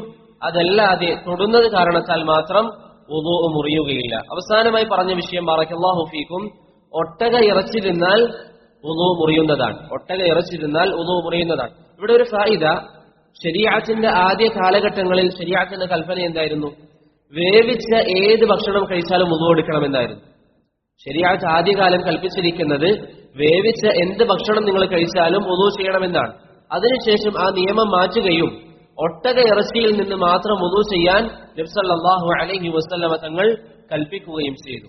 ഒട്ടക ഇറച്ചി തിന്നാൽ മാത്രം വുളൂ ചെയ്യാൻ നബി സല്ലല്ലാഹു അലൈഹി വസല്ലമ കൽപ്പിച്ചു. ഒട്ടകത്തെ കെട്ടിയിടുന്ന സ്ഥലങ്ങളിൽ നിസ്കരിച്ച നിസ്കാരത്തിന്റെ വിധി എന്താണ്? നിസ്കാരം ബാത്തിലാണ്. ഒട്ടകത്തെ കെട്ടിയിടുന്ന സ്ഥലങ്ങളിൽ നബി സല്ലല്ലാഹു അലൈഹി വസല്ലം പറഞ്ഞു, ലാ തുസല്ലു ഫീ മബാരിക്കിൽ ഇബിൽ, ഒട്ടകത്തെ കെട്ടിയിടുന്ന സ്ഥലങ്ങളിൽ നിങ്ങൾ നിസ്കരിക്കാൻ പാടില്ല എന്ന് നബി സല്ലല്ലാഹു അലൈഹി വസല്ലമ പറഞ്ഞു തന്നിട്ടുണ്ട്. ഒട്ടകത്തിന്റെ ഇറച്ചി തിന്നാൽ എന്ത് ചെയ്യും? വുളൂ ബാത്തിലാകും. പക്ഷെ ഒട്ടകത്തിന്റെ പാല് കുടിച്ചാലോ? വുളൂ ബാത്തിലാവുകയില്ല. ഒട്ടകത്തിന്റെ പാല് കുടിച്ചാൽ വുളൂ ബാത്തിലാവുകയില്ല. ഈ കാര്യങ്ങളാണ് കഴിഞ്ഞ 5 ദർസുകളിലായി നാം പറഞ്ഞത്. ഇനി ബറക്കല്ലാഹു ഫീക്കും ചില വിഷയങ്ങൾ, 1-2 സഹോദരങ്ങൾ ചോദിച്ച വിഷയങ്ങളാണ്. ഒന്നാമത്തേത്, ഖുഫ തടവാൻ അല്ലെങ്കിൽ ഖുഫ തടവൽ അനുവദനീയമാവണമെങ്കിൽ നമ്മൾ പറഞ്ഞിരുന്നു അത് ധരിക്കുമ്പോൾ വുളൂ ഉണ്ടാവണം. അത് ധരിക്കുമ്പോൾ വുളൂ ഉണ്ടാവണം എന്നുള്ളത് നിബന്ധനയാണ്. വുളൂ ഇല്ലാതെ ഒരു വ്യക്തി സോക്സ് ധരിച്ചാൽ അത് തടവാൻ പറ്റുമോ? തടവാൻ പാടില്ല. അപ്പൊ ആ സഹോദരനുള്ള സംശയം, അങ്ങനെയാണെങ്കിൽ ഇമാമ, ഒരു വ്യക്തി തലപ്പാവ് തടവൽ അനുവദനീയമാണെങ്കിൽ അത് ധരിക്കുമ്പോഴും അദ്ദേഹത്തിന്റെ ശുദ്ധി ഉണ്ടാവണം അല്ലെങ്കിൽ വുളൂ ഉണ്ടാവണം എന്ന് എന്തുകൊണ്ടാണ് നിയമമില്ലാത്തത്? രണ്ടും ഏകദേശം ഒരുപോലെയല്ലേ? ഈ വിഷയത്തിലുള്ള മറുപടി നിങ്ങളിൽ പല ആൾക്കാരുടെ മനസ്സിലൊരു പക്ഷേ ഇപ്പോൾ തന്നെ ഉണ്ടാകും. ഖുഫയുടെ വിഷയത്തിൽ നബി സല്ലല്ലാഹു അലൈഹി വസല്ലം വ്യക്തമായി പറഞ്ഞു തന്നതാണ്. അദ്ദേഹം ഒരു ദിവസം മുഗീറത്ത് ഇബ്നു ശുഅബയുടെ കൂടെ നടന്നു പോകുമ്പോൾ തബൂക്കിലേക്കുള്ള യാത്രയിൽ നബി സല്ലല്ലാഹു അലൈഹി വസല്ലം തങ്ങൾക്ക് നിസ്കാര സമയമായപ്പോൾ മുഗീറ റളിയല്ലാഹു അൻഹു അവിടുത്തെ ഖുഫ ഊരാൻ വേണ്ടി താഴേക്കിരുന്നു. നബി സല്ലല്ലാഹു അലൈഹി വസല്ലം പറഞ്ഞു, അതിനെ വിട്ടേക്കുക, ഞാൻ വുളൂ എടുത്തുകൊണ്ടാണ് ഖുഫ ധരിച്ചത്. ഇത് വിശദീകരിക്കുമ്പോൾ ഇമാം നവവിയും ഇബ്നു ഖുദാമയും ഒക്കെ പറയുന്നു, ഖുഫ തടവൽ അനുവദനീയമാവണമെങ്കിൽ, സോക്സ് തടവൽ അനുവദനീയമാവണമെങ്കിൽ ഒരു വ്യക്തിയെ സംബന്ധിച്ചിടത്തോളം സോക്സ് ധരിക്കുമ്പോൾ അദ്ദേഹത്തിന് വുളൂ ഉണ്ടാവണം. നേരെ മറിച്ച് തലപ്പാവ് തടവൽ അനുവദനീയമാവണമെങ്കിൽ അത് ധരിക്കുമ്പോൾ വുളൂ ഉണ്ടാവണം എന്നൊരു നിബന്ധന നബി സല്ലല്ലാഹു അലൈഹി വസല്ലം പഠിപ്പിച്ചു തന്നിട്ടില്ല.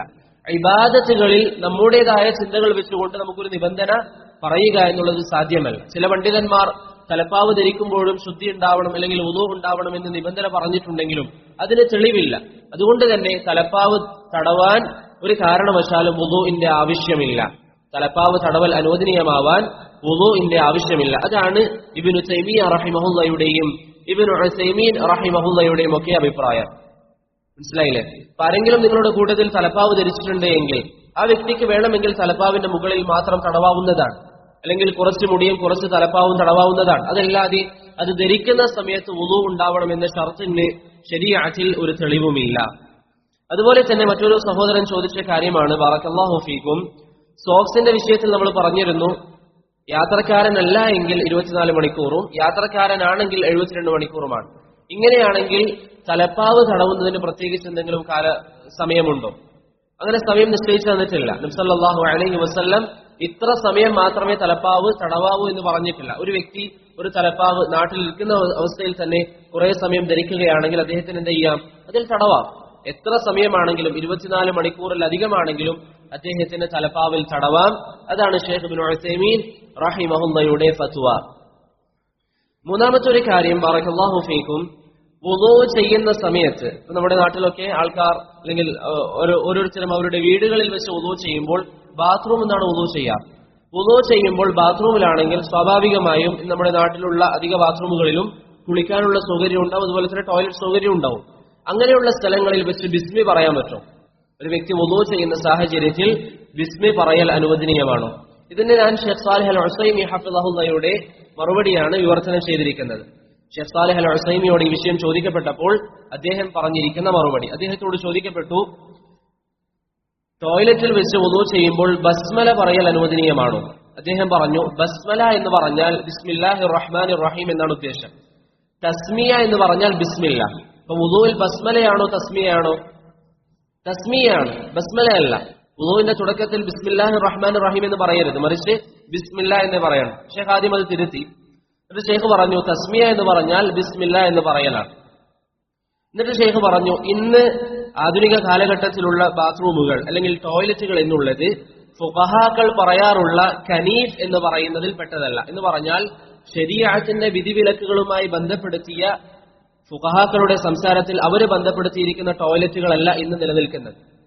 മുൻകാലഘട്ടത്തിൽ ഫുഖഹാക്കൾ ടോയ്ലറ്റിന്റെ വിഷയങ്ങൾ പറയുമ്പോൾ അതിൽ ധാരാളം കറാഹത്തിന്റെ വിഷയങ്ങൾ പറഞ്ഞിരുന്നു. അള്ളാഹുവിന്റെ പേര് പറയരുത് തുടങ്ങിയ കാര്യങ്ങളൊക്കെ. എന്നിട്ട് ഷേഖ് പറഞ്ഞു, ഇന്ന് നിലനിൽക്കുന്ന ടോയ്ലറ്റുകൾ എന്ന് പറഞ്ഞാൽ ഫുഖഹാക്കൾ ഉദ്ദേശിക്കുന്ന ടോയ്ലറ്റുകളല്ല. കാരണം പഴയ കാലഘട്ടത്തിലൊക്കെ ഒരു സ്ഥലത്ത് മലമൂത്ര വിസർജനത്തിന് വേണ്ടി തയ്യാറാക്കി വെച്ചാൽ അവിടെ ഒരു വ്യക്തി ഉപയോഗിച്ചാൽ ആ നജസ് അവിടെ തന്നെ ബാക്കിയാകും. പഴയ കാലഘട്ടത്തൊക്കെ ഒരു സ്ഥലത്ത് ഈ പറഞ്ഞതുപോലെ ഖളാഉൽ ഹാജയ്ക്ക് വേണ്ടി തയ്യാറാക്കി വെച്ചാൽ ഒരു വ്യക്തി അദ്ദേഹത്തിന്റെ ആവശ്യങ്ങൾ നിർവഹിച്ചു കഴിഞ്ഞാൽ അതൊക്കെ ആ നജസ് ഒക്കെ അവിടെ തന്നെ അവശേഷിക്കും. അങ്ങനെ കുറച്ചു കാലം ഒരു സ്ഥലം ഉപയോഗിക്കും, അതിനുശേഷം ആ സ്ഥലം മൂടുകയും അടുത്ത സ്ഥലം തെരഞ്ഞെടുക്കുകയും ചെയ്യും. ഇതാണ് പഴയ കാലഘട്ടത്തിൽ ഉണ്ടായിരുന്നത്. എന്നാൽ ഇന്ന് അധിക സ്ഥലങ്ങളിലും അല്ലെങ്കിൽ ആധുനിക സംവിധാനങ്ങൾ അനുസരിച്ച് ഒരു വ്യക്തി അദ്ദേഹത്തിന്റെ ആവശ്യങ്ങൾ നിർവഹിക്കുകയാണെങ്കിൽ അതിനുശേഷം വെള്ളം ഒഴിക്കുന്നതോടുകൂടി ഈ നജസ് ഒക്കെ മറ്റൊരു സ്ഥലത്തേക്ക് പോവുകയാണ്. നമ്മളൊരു ബിൽഡിങ്ങിൽ അല്ലെങ്കിൽ ഒരു വ്യക്തി അദ്ദേഹത്തിന്റെ വീട്ടിൽ നിന്ന് വുളൂ ചെയ്യുന്ന ഒരു സ്ഥലം അല്ലെങ്കിൽ വീട്ടിലുള്ള ഒരു ടോയ്ലറ്റ്, ആ ടോയ്ലറ്റിൽ അദ്ദേഹം ആവശ്യ നിർവഹണം കഴിഞ്ഞാൽ, അദ്ദേഹം മലമൂത്ര വിസർജനം നടത്തി കഴിഞ്ഞാൽ അതിനുശേഷം വെള്ളം ഒഴിക്കുന്നതോടുകൂടി ആ ബിൽഡിങ്ങിൽ നിന്ന് അത് പുറത്തേക്ക് പോവുകയാണ്. അതിനായി തയ്യാറാക്കിയിരിക്കുന്ന പുറത്തേക്കുള്ള സ്ഥലത്തേക്ക് പോവുകയാണ്. അവിടെ നജസ് അവശേഷിക്കുന്നില്ല. അത് ആവശ്യം നിർവഹിക്കുന്നതോടുകൂടി അവിടെ നജസ് അവശേഷിക്കുന്നില്ല. അതുകൊണ്ട് തന്നെ ഫുഖഹാക്കൾ പറഞ്ഞിരിക്കുന്ന കറാഹത്തിന്റെ ഭാഗം ഇതിലേക്ക് വരികയേയില്ല. നമ്മുടെ നാടുകളിൽ ഇന്ന് നിലവിലുള്ള അല്ലെങ്കിൽ അധിക സ്ഥലങ്ങളിലും ഇന്ന് നിലവിലുള്ള ഈ ബാത്റൂം സംവിധാനങ്ങൾ അവിടെ നജസ് അവശേഷിക്കാത്തത് കൊണ്ട് തന്നെ അവിടെ കറാഹത്ത് വരുന്നതല്ല. അതുകൊണ്ട് ബാത്റൂമിൽ വെച്ച് അല്ലെങ്കിൽ ടോയ്ലറ്റിൽ വെച്ച് ഒരു വ്യക്തി വുളൂ ചെയ്യുക എന്നുള്ളത് ഒരു കറാഹത്തുമുള്ള കാര്യമല്ല. കാരണം ഇന്ന് നജസ് അവശേഷിക്കുന്നില്ല. ഇനി ഒരു സ്ഥലത്ത് അങ്ങനെ നജസ് അവശേഷിക്കുന്നുണ്ട് എങ്കിൽ ഷെയ്ഖ് പറയുകയാണ്, അവിടുന്ന് പുറത്തേക്ക് ഇറങ്ങി പുറത്തുനിന്ന് വുളൂ ചെയ്യലാണ് ഏറ്റവും നല്ലത്.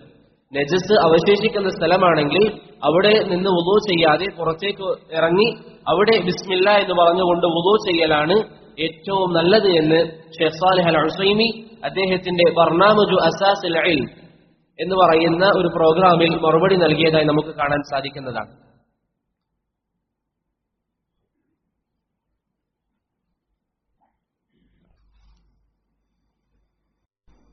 മനസ്സിലായോ? ഇന്ന് നമ്മുടെ നാടുകളിൽ പൊതുവെ കാണപ്പെടാറുള്ള ഈ ടോയ്ലറ്റുകൾ അല്ലെങ്കിൽ ബാത്റൂമുകൾ അവിടെ വെച്ച് വുളൂ ചെയ്യുക എന്നുള്ളത് കറാഹത്തായ കാര്യമല്ല. അവിടെ വെച്ച് വുളൂ ചെയ്യുമ്പോൾ ബിസ്മി പറയുക എന്നുള്ളത് കറാഹത്തുള്ള കാര്യമല്ല. ബിസ്മില്ല എന്ന് പറയാം, കാരണം അവിടെ നജസ് അവശേഷിക്കുന്നില്ല. ഇനി ഒരു സ്ഥലത്ത് നജസ് ഉണ്ട് എങ്കിൽ അവിടെ വെച്ച് പറയാനും പാടില്ല. ഇനി ആർക്കെങ്കിലും സംശയം വരികയാണെങ്കിൽ അത് ഫുഖഹാക്കൾ പറഞ്ഞിരിക്കുന്ന ടോയ്ലറ്റ് അല്ല എങ്കിൽ നബി സല്ലല്ലാഹു അലൈഹി വസല്ലം പറഞ്ഞിരിക്കുന്ന ബാക്കിയുള്ള അഹ്കാമുകളോ, അല്ലാഹുമ്മ ഇന്നി അഊദു ബിക മിനൽ ഖുബ്സി വൽ ഖബായിസ്, അതുപോലെ തന്നെ ഗുഫ്രാനക്, അതൊക്കെ പറയണം. അതെന്തുകൊണ്ടാണ്? അത് ഒരു വ്യക്തിയെ സംബന്ധിച്ചിടത്തോളം അദ്ദേഹത്തിന്റെ ഈ പറഞ്ഞ രൂപത്തിലുള്ള ആവശ്യങ്ങൾ നിർവഹിക്കുന്ന സമയത്ത് അദ്ദേഹം നജസുമായി ബന്ധപ്പെടുന്നുണ്ട്.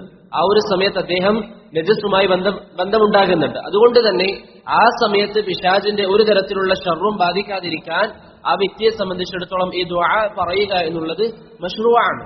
ഈ ദുആ പറയണം. പക്ഷേ നാം പറഞ്ഞിരിക്കുന്നത് ഒരു വ്യക്തി അതൊക്കെ കഴിഞ്ഞു, അവിടെ ശുദ്ധിയാക്കി വെള്ളമൊഴിച്ച് കളഞ്ഞു, അതിനുശേഷം അവിടെ നിന്ന് വുളൂ ചെയ്യുകയാണെങ്കിൽ ആ വ്യക്തിയെ സംബന്ധിച്ചിടത്തോളം ബാത്റൂമിന്റെ അകത്താണെങ്കിലും ടോയ്ലറ്റിന്റെ അകത്താണെങ്കിലും ബിസ്മില്ല എന്ന് പറയുന്നതിൽ യാതൊരു തെറ്റുമില്ല. അപ്പൊ ആ ഒരു വിഷയം മനസ്സിലാക്കുക. അതുപോലെ തന്നെ ബറക്കല്ലാഹു ഫീക്കും മറ്റൊരാൾ ചോദിച്ച കാര്യമാണ്, വസ്ത്രം ധരിക്കാതെ വുളൂ ചെയ്യാമോ? ഒരു വസ്ത്രവും ധരിക്കാതെ ഒരു വ്യക്തിക്ക് വുളൂ ചെയ്യുന്നതിന്റെ വിധി എന്താണ്?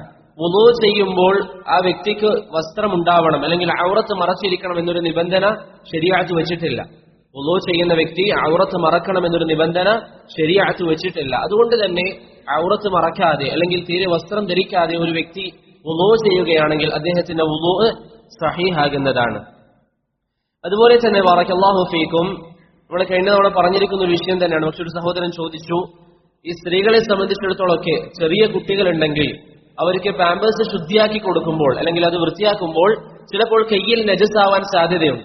അങ്ങനെയാണെങ്കിൽ വുളൂ മുറിയുമോ? കഴിഞ്ഞ ദർസിൽ നമ്മൾ പറഞ്ഞതുപോലെ നജസ് തൊടുന്നത് കാരണത്താൽ വുളൂ മുറിയുകയില്ല.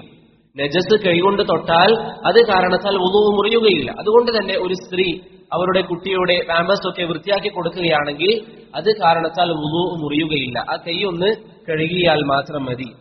അതുപോലെ തന്നെ ബാറക്കല്ലാഹു ഫീക്കും, മറ്റൊരു സഹോദരൻ എനിക്ക് അയച്ചിരിക്കുന്ന ഒരു ചോദ്യമാണ്. സ്ത്രീകളെ സംബന്ധിച്ചിടത്തോളം അവർക്ക് വൈറ്റ് ഡിസ്ചാർജ് ഉണ്ടാകും. ചില സ്ത്രീകളെ സംബന്ധിച്ചിടത്തോളം അല്ലെങ്കിൽ സ്വാഭാവികമായും വൈറ്റ് ഡിസ്ചാർജ് ഉണ്ടാകും. അത് വുളൂഇനെ ബാത്തിലാക്കുന്ന കാര്യമാണ്. അതുപോലെ തന്നെ അത് ത്വാഹിറാണോ നജസ് ആണോ എന്നുള്ളത് ഇവിടെ മനസ്സിലാക്കേണ്ടത് സഹോദരങ്ങളെ ബാറക്കല്ലാഹു ഫീക്കും, ആദ്യ കാലഘട്ടത്തിലൊക്കെ ഉലമാക്കൾ പൊതുവെ പറയാറുള്ളത് അത് നജസ് ആണ് എന്നാണ്. മുൻ കാലഘട്ടത്തിലൊക്കെ ഉലമാക്കൾ പൊതുവെ പറയാറുള്ളത് അത് നജസ് ആണ് എന്നാണ്. ഷെയ്ഖ് ഇബ്നു ഉസൈമീൻ റഹിമഹുല്ലാഹ് അത് നജസ് ആണെന്ന് ആദ്യം പറഞ്ഞിരുന്നു. അങ്ങനെ ഒരു വിദ്യാർത്ഥിനി, ഇൽമ് പഠിക്കുന്ന ഒരു പെൺകുട്ടി, അവർ ഡോക്ടറും കൂടിയാണ്, ഡോക്ടർ ആയതിനു ശേഷം ദീനി വിദ്യാഭ്യാസം പഠിക്കാൻ വേണ്ടി വന്നതാണ്. ആ പെൺകുട്ടി ആ വിഷയത്തിൽ ഒരു ലേഖനം എഴുതുകയും ഷെയ്ഖ് ഇബ്നു ഉസൈമീൻ റഹിമഹുല്ലാഹ് അത് അയച്ചു കൊടുക്കുകയും ചെയ്തു. അങ്ങനെ ഷെയ്ഖ് ഇബ്നു ഉസൈമീൻ അത് വായിക്കുകയും അദ്ദേഹത്തിന്റെ അഭിപ്രായം മാറ്റുകയും ചെയ്തു. കാരണം ആ പെൺകുട്ടി, ഷെയ്ഖ് ഇബ്നു ഉസൈമീൻ പറഞ്ഞത് എന്താണ്? ഗുഹ്യ ഭാഗത്തൂടെ വരുന്നതായതുകൊണ്ട് തന്നെ അത് നജസ് ആണ് എന്ന് ഷെയ്ഖ് ഇബ്നു ഉസൈമീൻ റഹിമഹുല്ലാഹ് ഫത്വ കൊടുത്തു. അങ്ങനെ ഈ സ്ത്രീ ഷെയ്ഖിനെ വിശദീകരിച്ചുകൊണ്ട് എഴുതി, ഒരു സ്ത്രീയെ സംബന്ധിച്ചിടത്തോളം അവരുടെ ഗുഹ്യ ഭാഗത്തിന് രണ്ട് മഖ്റജുകളാണ്. ഒന്ന് ഗർഭപാത്രവുമായി ബന്ധമുള്ളത്, മറ്റൊന്ന് നജസ് വരുന്നത് അല്ലെങ്കിൽ മൂത്രം വരുന്നത്. അപ്പൊ ഷെയ്ഖ് ഇബ്നു ഉസൈമീൻ റഹിമഹുല്ലാഹ് ഈ വിഷയം പറഞ്ഞപ്പോൾ ഈ ഒരു പെൺകുട്ടി ഷെയ്ഖിന് റിസാല എഴുതുകയും അതിൽ വിശദീകരിക്കുകയും ചെയ്തു. ഇങ്ങനെ രണ്ട് അവസ്ഥകളാണ് ഉള്ളത് എന്ന് പറഞ്ഞപ്പോൾ ഷെയ്ഖ് പിന്നെ ഫത്വ കൊടുത്തത് എന്താണ്? നജസ് വരുന്ന സ്ഥലത്തു കൂടിയാണ് വരുന്നതെങ്കിൽ അത് നജസാണ്. അതല്ല ഗർഭപാത്രവുമായി ബന്ധപ്പെട്ടാണ് വരുന്നതെങ്കിൽ അത് നജസ് അല്ല എന്ന് പറഞ്ഞു. ഷെയ്ഖ് സുലൈമാൻ റുഹൈലി ഹഫിളഹുല്ലാഹ് പറയുന്നു, സ്ത്രീകളെ സംബന്ധിച്ചിടത്തോളം അവർക്ക് പൊതുവെ വരാറുള്ള ഈ വൈറ്റ് ഡിസ്ചാർജ് എന്നുള്ളത് പൊതുവെ അവർക്ക് ഗർഭപാത്രവുമായി ബന്ധപ്പെട്ടതാണ്. എന്തെങ്കിലും പ്രയാസങ്ങളൊക്കെ ഉണ്ടെങ്കിൽ മാത്രമാണ് അത് മറ്റ് സ്ഥലത്തുനിന്ന് വരിക. അതല്ല എങ്കിൽ ഗർഭപാത്രവുമായി ബന്ധപ്പെട്ടതാണ്. അതുകൊണ്ട് തന്നെ വൈറ്റ് ഡിസ്ചാർജ് നജസ് അല്ല, അത് ത്വാഹിറാണ്. വൈറ്റ് ഡിസ്ചാർജ് എന്നുള്ളത് നജസ് അല്ല, അത് ത്വാഹിറാണ് എന്ന് ധാരാളം ഉലമാക്കൾ അല്ലെങ്കിൽ ഭൂരിപക്ഷം ഉലമാക്കളും ഫത്വ കൊടുക്കുന്നതായി കാണാം. ചില പണ്ഡിതന്മാർ അത് നജസാണെന്ന് പറഞ്ഞിട്ടുണ്ടെങ്കിലും അത് ശരിയല്ല. അത് ശരിയല്ല, മറിച്ച് അത് ത്വാഹിറാണ് എന്നുള്ളതാണ് ഏറ്റവും ശരിയായ അഭിപ്രായം. അത് ത്വാഹിറാണെന്ന് പറയുന്നതിന്റെ ഉദ്ദേശം എന്താണ്? അതൊരു സ്ത്രീയുടെ വസ്ത്രത്തിലായി ആയാൽ ആ സ്ത്രീയെ സംബന്ധിച്ചിടത്തോളം അത് കാരണത്താൽ വസ്ത്രം മാറ്റേണ്ടതില്ല അല്ലെങ്കിൽ അത് കഴുകേണ്ടതില്ല. കാരണം അത് നജസല്ല. ഇനി അങ്ങനെ ഒരു സ്ത്രീയിൽ നിന്ന് വരികയാണെങ്കിൽ അത് കാരണത്താൽ വുളൂ മുറിയുമോ? ആ വിഷയത്തിൽ അഭിപ്രായ വ്യത്യാസമുണ്ട്. ഭൂരിപക്ഷം ഉലമാക്കളും പറയുന്നത് വുളൂ മുറിയുമെന്നാണ്. ഇബ്നു ഹസ്ം റഹിമഹുല്ലാഹ് പറഞ്ഞു വുളൂ മുറിയുകയില്ല. രണ്ടു വശത്തും വലിയ തെളിവുകൾ നമുക്ക് കാണാൻ സാധ്യമല്ല. ഇബ്നു ഹസ്ം പറയുകയാണ് വുളൂ മുറിയും എന്നതിന് തെളിവില്ല, അതുകൊണ്ട് തന്നെ വുളൂ മുറിയില്ല എന്നുള്ളതാണ് ഏറ്റവും ശരിയായ അഭിപ്രായമെന്ന് ഇബ്നു ഹസ്ം റഹിമഹുല്ലാഹ് പറയുന്നതായും നമുക്ക് കാണാം. ഏറ്റവും സൂക്ഷ്മത എന്നുള്ളത് അങ്ങനെ ഒരു സ്ത്രീക്ക് വരികയാണെങ്കിൽ വുളൂ ചെയ്യലാണ്. ഒരു സ്ത്രീക്ക് വൈറ്റ് ഡിസ്ചാർജ് വരികയാണെങ്കിൽ ഏറ്റവും സൂക്ഷ്മത എന്നുള്ളത് വുളൂ ചെയ്യലാണ്. അതുപോലെ തന്നെ ബറക്കല്ലാഹു ഫീക്കും, മറ്റൊരു സഹോദരൻ ചോദിച്ച കാര്യമാണ്. അദ്ദേഹം പലതവണ ചോദിച്ചിരുന്നു. നമ്മൾ ദർസിൽ പല സാഹചര്യങ്ങളിലും പറയാറുണ്ട് ഇത് സുന്നത്താണ് അല്ലെങ്കിൽ ഇത് വാജിബാണ് എന്നൊക്കെ പറഞ്ഞിട്ടുണ്ട്. അതുപോലെ തന്നെ ഞാൻ താടിയെ സംബന്ധിച്ച് പറഞ്ഞപ്പോൾ ഒരിക്കൽ ഞാൻ പറഞ്ഞു പോയിട്ടുണ്ട് അത്രേ, താടി സുന്നത്താണ് എന്ന്. അപ്പൊ സുന്നത്ത് എന്ന് പറയുന്നത് കൊണ്ട് എന്താണ് ഉദ്ദേശം? താടി വാജിബല്ലേ എന്ന് ഒരു സഹോദരന്റെ സംശയമാണ്. ഇവിടെ മനസ്സിലാക്കേണ്ടത് ബറക്കല്ലാഹു ഫീക്കും, സുന്നത്ത് എന്നുള്ളത് പണ്ഡിതന്മാർ ധാരാളം അർത്ഥങ്ങളിൽ ഉപയോഗിക്കാറുണ്ട്. പല അർത്ഥങ്ങളിലും ഉപയോഗിക്കാറുണ്ട്. ഹദീസ് പണ്ഡിതന്മാർ സുന്നത്ത് എന്ന് പറഞ്ഞാൽ അതിന്റെ അർത്ഥം എന്താണ്? നബി സല്ലല്ലാഹു അലൈഹി വസല്ലമയുടെ വാക്കുകൾ, അവിടുത്തെ പ്രവർത്തനങ്ങൾ, അവിടുത്തെ മൗന അനുവാദം, അവിടുത്തെ ശരീരത്തിന്റെയും സ്വഭാവത്തിന്റെയും രൂപങ്ങൾ, ഇതിനൊക്കെ ഹദീസ് പണ്ഡിതന്മാർ എന്ത് പറയും? സുന്നത്ത് എന്ന് പറയും. അപ്പോൾ നിസ്കാരം പ്രവാചകന്റെ സുന്നത്തിൽപ്പെട്ടതാണ്. ളുഹർ നിസ്കാരം പ്രവാചകന്റെ സുന്നത്താണ്. താടി വെക്കുക എന്നുള്ളത് പ്രവാചകന്റെ സുന്നത്താണെന്ന് പറഞ്ഞാൽ നബി സല്ലല്ലാഹു അലൈഹി വസല്ലമയുടെ ചര്യ എന്നാണ് അതിനർത്ഥം. മുഹദ്ദിഥീങ്ങൾ, ഹദീസിന്റെ പണ്ഡിതന്മാർ ഒരു കാര്യം സുന്നത്ത് എന്ന് പറഞ്ഞാൽ അതുകൊണ്ട് ഉദ്ദേശിക്കുന്നത് എന്താണ്? പ്രവാചക ചര്യ എന്ന അർത്ഥത്തിലാണ്. അതിൽ ഫർളും പെടും, ബാക്കിയുള്ള സുന്നത്തുകളൊക്കെ പെടും. മനസ്സിലായില്ലേ? അപ്പൊ അതാണ് ഒരു അർത്ഥം. ഫുഖഹാക്കൾ ഫിഖ്ഹിന്റെ പണ്ഡിതന്മാർ സുന്നത്ത് എന്ന് പറഞ്ഞാൽ ഇമാം സർകശി റഹിമഹുള്ള പറഞ്ഞതുപോലെ യുത്ലിഖൂന അലാ മാ ലൈസ ബിവാജിബ്, വാജിബിന് എതിരായിട്ടുള്ളതാണ് ഫിഖ്ഹിന്റെ പണ്ഡിതന്മാർ എന്ന് പറയുക സുന്നത്ത് എന്ന് പറയും. ഇതുപോലെ നമ്മൾ പറഞ്ഞു വുളൂഇൽ ചെവി തടവുക എന്നുള്ളത് ധാരാളം ഉലമാക്കൾ സുന്നത്താണെന്ന് പറഞ്ഞതാണ്. വായ കുപ്പിളിക്കുക എന്നുള്ളത് ധാരാളം ഉലമാക്കൾ സുന്നത്താണെന്ന് പറഞ്ഞു. അവിടെ നമ്മുടെ ഉദ്ദേശം എന്താണ്? വാജിബല്ലാത്തത്, പ്രവാചകന്റെ ചര്യ എന്നല്ല. ചെവി തടവുക എന്നുള്ളത് പ്രവാചകന്റെ ശരിയാണെന്ന് ആർക്കെങ്കിലും തർക്കമുണ്ടോ? ഇല്ല. അവിടെ സുന്നത്ത് എന്നതുകൊണ്ട് ഉദ്ദേശിക്കുന്നത് വാജിബല്ലാത്തത്. ഇപ്പം സുന്നത്ത് എന്നുള്ളതിന്റെ രണ്ടാമത്തെ ഉപയോഗമാണ് വാജിബിന് ഓപ്പോസിറ്റ് ആയിട്ടുള്ളത്. മൂന്നാമത്തെ ഉപയോഗം അഖീദയുടെ ഉലമാക്കൾ സുന്നത്ത് എന്ന് പറയും. അഖീദയുടെ ഉലമാക്കൾ സുന്നത്ത് എന്ന് പറയും. അതുകൊണ്ടുള്ള ഉദ്ദേശം എന്താണ്? ഈ ദീനാണ്. ദീനിന് മൊത്തത്തിൽ എന്ത് പറയും? സുന്നത്ത് എന്ന് പറയും. അതുകൊണ്ടാണ് അഹ്ലുസുന്ന എന്ന് പറയുന്നത്.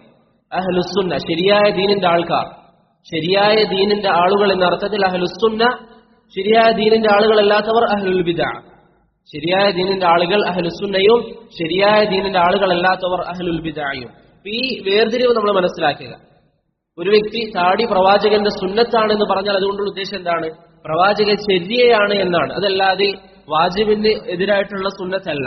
വാജിബിനെതിരായ സുന്നത്ത് എന്ന് പറഞ്ഞാൽ എന്താ? ഒരു വ്യക്തിക്ക് ഒഴിവാക്കാൻ അല്ലെങ്കിൽ ശരീഅത്ത് നിർബന്ധിച്ച് കൽപ്പിച്ച വിഷയങ്ങളല്ല. ഉദാഹരണത്തിന് ളുഹറിന് മുമ്പുള്ള സുന്നത്ത് നിസ്കാരം, ശേഷമുള്ള സുന്നത്ത് നിസ്കാരം, അതൊക്കെ സുന്നത്ത് എന്ന് പറയുന്നതിന്റെ ഉദ്ദേശം എന്താ? വാജിബിനെതിരായത്. വാജിബിനെതിരായത്. ഈ മൂന്ന് അർത്ഥങ്ങളിൽ സുന്നത്ത് ഉപയോഗിക്കും. ഒന്നാമത്തേത് പ്രവാചകന്റെ ശരിയ, രണ്ടാമത്തേത് വാജിബല്ലാത്ത കാര്യങ്ങൾ, മൂന്നാമത്തേത് ഈ ദീൻ. ഈ മൂന്ന് അർത്ഥങ്ങളിലും സുന്നത്ത് എന്ന് പറയുന്ന പദം ഉപയോഗിക്കുന്നതാണ്. ഇതാണ് ചില സഹോദരങ്ങൾ ചോദിച്ച കാര്യം. പിന്നെ പലരും ചോദിച്ചിരുന്നു, അത് നമ്മൾ ക്ലാസ്സിൽ പറഞ്ഞിരിക്കുന്ന കാര്യങ്ങൾ തന്നെയാണ് ചിലർ ചോദിച്ചത്, അതുകൊണ്ട് അത് വായിക്കുന്നില്ല. ഇതോടുകൂടി അൽഹംദുലില്ലാഹ് നമ്മുടെ വുളൂഉമായി ബന്ധപ്പെട്ട മസായിലുകൾ കഴിഞ്ഞു, അതിന്റെ മുറാജഅ കഴിഞ്ഞു. വരുന്ന ദർസ് മുതൽ ഇൻഷാ അല്ലാഹ് നബി സല്ലല്ലാഹു അലൈഹി വസല്ലമയുടെ നിസ്കാര രൂപം നമുക്ക് പഠിക്കാം.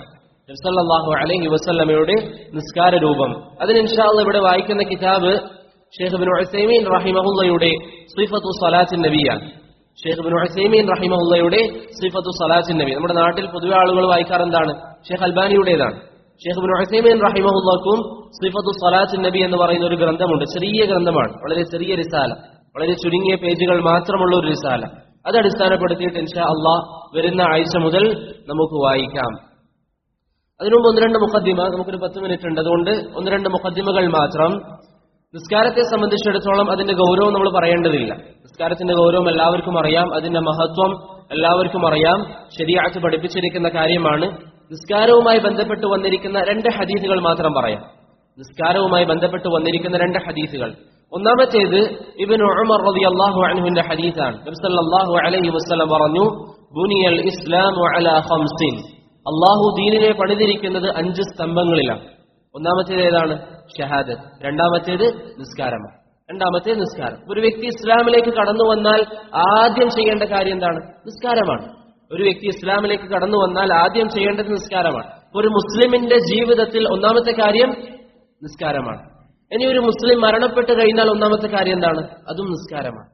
ഒരു മുസ്ലിം മരണപ്പെട്ട് കഴിഞ്ഞാലും ഒന്നാമത്തെ കാര്യം നിസ്കാരമാണ്. അബൂ ഹുറൈറ റളിയല്ലാഹു അൻഹു പറഞ്ഞു, നബി സല്ലല്ലാഹു അലൈഹി വസല്ലം പറയുന്നതായി ഞാൻ കേട്ടു, ഇന്ന അവ്വല മാ യുഹാസബു ബിഹിൽ അബ്ദു യൗമൽ ഖിയാമത്തി മിൻ അമലിഹി സ്വലാത്ത്.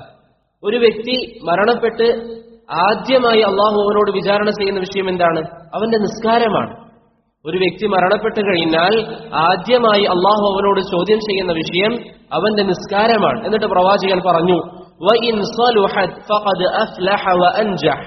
അവന്റെ നിസ്കാരം എങ്ങാനും ശരിയായാൽ, നല്ല രൂപത്തിൽ നിസ്കാരം നിർവഹിച്ചവനാണെങ്കിൽ ബാക്കിയുള്ള എല്ലാ കാര്യങ്ങളിലും അവൻ വിജയിക്കും. ആദ്യം അള്ളാഹു നമ്മോട് ചോദിക്കുന്ന ചോദ്യം നിസ്കാരത്തെ കുറിച്ചാണ്. അതുകൊണ്ട് സഹോദരങ്ങളെ, നിസ്കാരത്തിന്റെ മഹത്വം, അതിന്റെ പ്രാധാന്യത നമ്മൾ മനസ്സിലാക്കുക. നാം നിസ്കരിക്കുമ്പോൾ മനസ്സിലുണ്ടാവുക, ഞാൻ മരണപ്പെട്ട് എന്റെ റബ്ബിന്റെ മുമ്പിലേക്ക് എത്തിയാൽ ആദ്യമായി എന്നോട് റബ്ബ് ചോദിക്കുക ഈ നിസ്കാരത്തെ കുറിച്ചാണ്. അബൂ ഹുറൈറ നബി സല്ലല്ലാഹു അലൈഹി വസല്ലം പറഞ്ഞു, വഇൻ ഫസദത്, ഒരു വ്യക്തിയുടെ നിസ്കാരം എങ്ങാനും മോശമായാൽ ഫഖദ് ഖാബ വഖസിർ, ആ വ്യക്തി പരാജയപ്പെട്ടവനാണ് എന്ന് റസൂലുള്ളാഹി സ്വല്ലല്ലാഹു അലൈഹി വസല്ലം പറഞ്ഞു. അതുകൊണ്ട് ഒരു വ്യക്തിയുടെ, ഒരു മുസ്ലിമിന്റെ ജീവിതത്തിന്റെ തുടക്കം നിസ്കാരമായതുപോലെ തന്നെ അവന്റെ മരണശേഷമുള്ള ജീവിതത്തിന്റെ തുടക്കവും എന്താണ്? നിസ്കാരം തന്നെയാണ്. അതുകൊണ്ട് നിസ്കാരത്തിന്റെ ഗൗരവം എല്ലാവരും മനസ്സിലാക്കുക. ഈ 2 ഹദീസുകൾ അതിന്റെ ഗൗരവം നമുക്ക് മനസ്സിലാക്കി തരുന്നു. അതുപോലെ തന്നെ ബറക്കല്ലാഹു ഫീക്കും, എപ്പോഴാണ് നിസ്കാരം നിർബന്ധമായത്? ഇസ്രാ മിഅ്റാജിന്റെ രാത്രിയിലാണ്. ഇസ്രാ മിഅ്റാജിന്റെ രാത്രിയിലാണ് ഈ ഉമ്മത്തിന് നിസ്കാരം വാജിബായിരിക്കുന്നത്. അത് ഏത് വർഷത്തിലാ?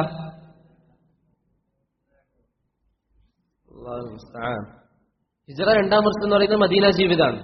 മദീന ജീവിതത്തിലാണോ? മക്ക ജീവിതത്തിലാണ്. നബി സല്ലല്ലാഹു അലൈഹി വസല്ലമ തങ്ങൾക്ക് പ്രവാചകത്വം ലഭിച്ചതിന് ശേഷമാണ്, പ്രവാചകത്വം ലഭിച്ച് 10 വർഷം കഴിഞ്ഞിട്ടാണ് എന്ത് ചെയ്യുന്നത്? ഇസ്രാ മിഅ്റാജ് നടക്കുന്നത്. അതിലാർക്കും തർക്കമില്ല. 10 വർഷം കഴിഞ്ഞിട്ടാണെന്നതിൽ തർക്കമില്ല. 11-ാമത്തേതാണോ 12-ാമത്തേതാണോ എന്ന വിഷയത്തിൽ അഭിപ്രായ വ്യത്യാസമുണ്ട്. നബി സല്ലല്ലാഹു അലൈഹി വസല്ലമ തങ്ങൾക്ക് പ്രവാചകത്വം ലഭിച്ച് 10 വർഷം കഴിഞ്ഞ്, അതായത് എത്ര വയസ്സുള്ളപ്പോൾ? 50 വയസ്സ് കഴിഞ്ഞപ്പോൾ. നബി സല്ലല്ലാഹു അലൈഹി വസല്ലമ തങ്ങൾക്ക് 50 വയസ്സ് പൂർത്തിയായതിനു ശേഷമാണ് ഇസ്രാ മിഅ്റാജ് നടക്കുന്നത്. ഏത് ദിവസത്തിലാണ് ഇസ്രാ മിഅ്റാജ് നടന്നത്? അഭിപ്രായ വ്യത്യാസമുണ്ട്, പക്ഷെ ഞാൻ മുമ്പ് സൂചിപ്പിച്ചിരുന്നു. ഇസ്രാ മിഅ്റാജ് നടന്നത് റബീഉൽ അവ്വൽ മാസത്തിലാണ്. ജാബിർ ഇബ്നു അബ്ദുല്ലാ, അതുപോലെ തന്നെ അബ്ദുല്ലാഹ് ഇബ്നു അബ്ബാസ് റളിയല്ലാഹു അൻഹുമ തുടങ്ങിയ സഹാബികളിൽ നിന്ന് ഇബ്നു അബീ ശൈബ അദ്ദേഹത്തിന്റെ മുസന്നഫിലും ജൂറഖാനി അദ്ദേഹത്തിന്റെ ചില ഗ്രന്ഥങ്ങളിലും ഉദ്ധരിച്ചു, ഇസ്രാ മിഅ്റാജ് നടന്നത് റബീഉൽ അവ്വൽ മാസം ഒരു തിങ്കളാഴ്ച ദിവസത്തിലാണ്. റബീഉൽ അവ്വൽ മാസം ഒരു തിങ്കളാഴ്ച ദിവസത്തിലാണ്. ആദ്യം അള്ളാഹു നമുക്ക് നിസ്കാരം നിർബന്ധമാക്കിയത് ഏത് രൂപത്തിലായിരുന്നു? 50 വക്ത് നിങ്ങൾക്ക് എല്ലാവർക്കും കഥ അറിയാം, അതുകൊണ്ട് ഞാൻ പറയുന്നില്ല. ഇവിടെ അടുത്ത് ഞാൻ ഖുതുബയിൽ പറഞ്ഞിരുന്നു 50 അതിനുശേഷം ചുരുക്കി 5 ആക്കിയതാണ്. ഈ 5 വക്ത് നിസ്കാരം എങ്ങനെയാണ് അള്ളാഹു നിർബന്ധമാക്കിയത്? അതിന്റെ രൂപം എങ്ങനെയായിരുന്നു? ഈ 2 റക്അത്താണ്.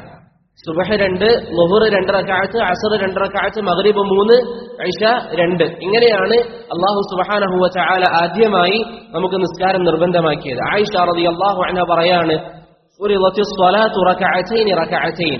അല്ലാഹു ആദ്യം നിസ്കാരം നിർബന്ധമാക്കിയപ്പോൾ 2 റക്അത്താണ്. സ്വഹീഹുൽ ബുഖാരിയിലെയും മുസ്ലിമിലെയും ഹദീസാണ്. സുബഹ് 2, അതുപോലെ തന്നെ ളുഹർ, അസ്ർ, ഇശ 2 റക്അത്താണ്. ഇന്നത്തെ പോലെ 4 റക്അത്ത് ആയിരുന്നില്ല.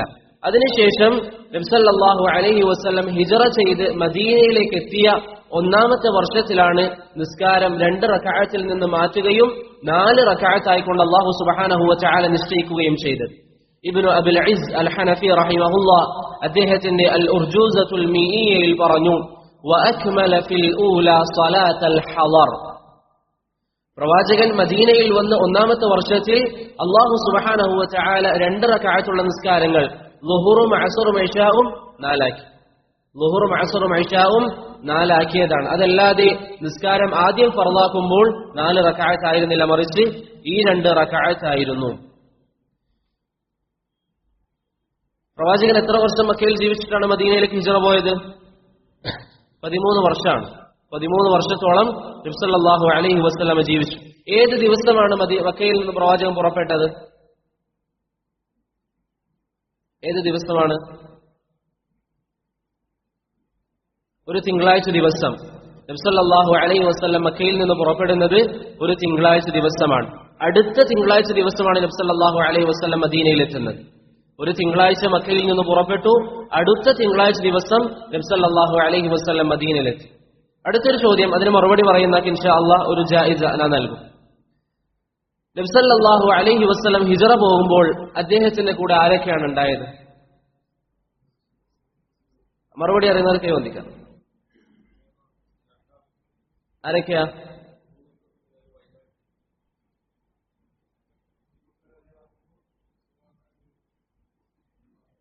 സുറാഖ എന്ന കാഫിറാണ്. സുറാഖ അവരെ പിടികൂടാൻ വേണ്ടി പോയെടുത്തുനിന്നാണ് പിന്നെ ഇസ്ലാം സ്വീകരിക്കുന്ന സംഭവങ്ങളൊക്കെ ഉണ്ടാകുന്നത്. നമ്മൾ ചിന്തിച്ചു നോക്കിയേ, നമ്മുടെ പ്രവാചകൻ അവിടുത്തെ ഹിജ്റ എന്ന് പറഞ്ഞാൽ എത്ര പ്രയാസപ്പെട്ടിരുന്നു. വളരെയധികം പ്രയാസപ്പെട്ട ഒരു സംഭവമാണ്. വളരെയധികം. എന്തിനു വേണ്ടിയിട്ടാ? ഈ ദീൻ ഇവിടെ സുരക്ഷിതമായി നിലനിൽക്കാൻ. എന്നിട്ട് ആ സംഭവങ്ങൾ പോലും നമുക്കറിയില്ല എന്ന് പറയുമ്പോൾ നബി സല്ലല്ലാഹു അലൈഹി വസല്ലമയുടെ എത്ര ഇഷ്ടമാണ് നമുക്കുള്ളത്. പ്രവാചകൻ ഹിജ്റ പോവുക എന്നുള്ളത് വളരെ പ്രയാസപ്പെട്ടിട്ടാണ്. സാധാരണ മദീനയിലേക്കുള്ള വഴിയിലൂടെ അല്ല പ്രവാചകൻ പോയത്, മറിച്ച് വഴി മാറിപ്പോയി അവിടെ ഒരു ഗുഹയിൽ നിന്നു. അവിടെ പ്രയാസപ്പെട്ടു. അബൂബക്കർ റളിയല്ലാഹു അൻഹുവിന് ശാരീരികമായിട്ട് പ്രയാസമുണ്ടായി, എത്രയോ ബുദ്ധിമുട്ടി. ഇങ്ങനെ ഭയങ്കര കഷ്ടപ്പാടിലാണ് നബി സല്ലല്ലാഹു അലൈഹി വസല്ലം ഹിജ്റ പോയത്. ആ സംഭവം നമുക്കറിയില്ല. ഒന്ന് നബി സല്ലല്ലാഹു അലൈഹി വസല്ലം, മറ്റൊന്ന് അബൂബക്കർ സിദ്ദീഖ് റളിയല്ലാഹു അൻഹു. മൂന്നാമതാരാണ്? വഴികാട്ടി ആരായിരുന്നു? Abdullah bin Uraiqit al Laisi. Abdullah bin Uraiqit Allaisi, അദ്ദേഹം കാഫിറാണ്. അദ്ദേഹം മുസ്ലിം ആയിരുന്നില്ല, അദ്ദേഹം കാഫിറായിരുന്നു. അദ്ദേഹമാണ് നബി സല്ലല്ലാഹു അലൈഹി വസല്ലമ തങ്ങൾക്ക് വഴികാട്ടിയായി പോയത്. നാലാമത്തെ വ്യക്തി ആരാണ്?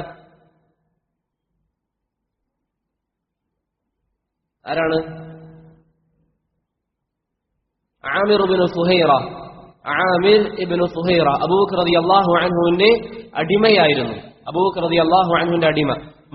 മക്കയിൽ നിന്ന് പുറപ്പെടുമ്പോൾ ഈ മൂന്നാളുകളാണ് ഉണ്ടായത്. അബൂബക്കറും ഉമറും, നബിയും അബൂബക്കറും അബ്ദുല്ലാഹ് ബിൻ ഉറൈഖത്തും. അതിനുശേഷം യാത്രാ മധ്യേ ആമിർ ഇബ്നു ഫുഹൈറ അവരോടുകൂടെ ചേർന്നു. അങ്ങനെ മദീനയിലേക്ക് പോകുമ്പോൾ ഇവർ 4 പേരാണ് ഉണ്ടായത്. മനസ്സിലായില്ലേ? ഇത് മറക്കോ? നബി സല്ലല്ലാഹു അലൈഹി വസല്ലം, അബൂബക്കർ സിദ്ദീഖ് റളിയല്ലാഹു അൻഹു, Abdullah bin Uraiqat Allaisi, Amir ibnu Fuhaira. ഈ 4 ആളുകളാണ് മദീനയിലേക്ക് പോയിരിക്കുന്നത്. മനസ്സിലായില്ലേ? ബാക്കിയുള്ള വിഷയങ്ങൾ ഇൻഷാ അല്ലാഹ് വരുന്ന ദർസിൽ പറയാം. പറ്റുമെങ്കിൽ ആ കിതാബിന്റെ കോപ്പി ഇൻഷാ അല്ലാഹ് എല്ലാവർക്കും തരാൻ വേണ്ടി പരിശ്രമിക്കാം. ഞാൻ പറഞ്ഞതുപോലെ ഷെയ്ഖ് ഇബ്നു ഉസൈമീൻ റഹിമഹുള്ളയുടെ സിഫത്തു സ്വലാത്തിൻ നബി എന്ന കിതാബാണ് ഇൻഷാ അല്ലാഹ് അടുത്ത ആഴ്ച മുതൽ വായിക്കുന്നത്. അല്ലാഹു സുബ്ഹാനഹു വ തആല നമുക്കെല്ലാവർക്കും ഉപകാരപ്രദമായ അറിവ് നൽകി അനുഗ്രഹിക്കുമാറാവട്ടെ. اللهم علمنا ما ينفعنا وانفعنا بما علمتنا وزدنا علما.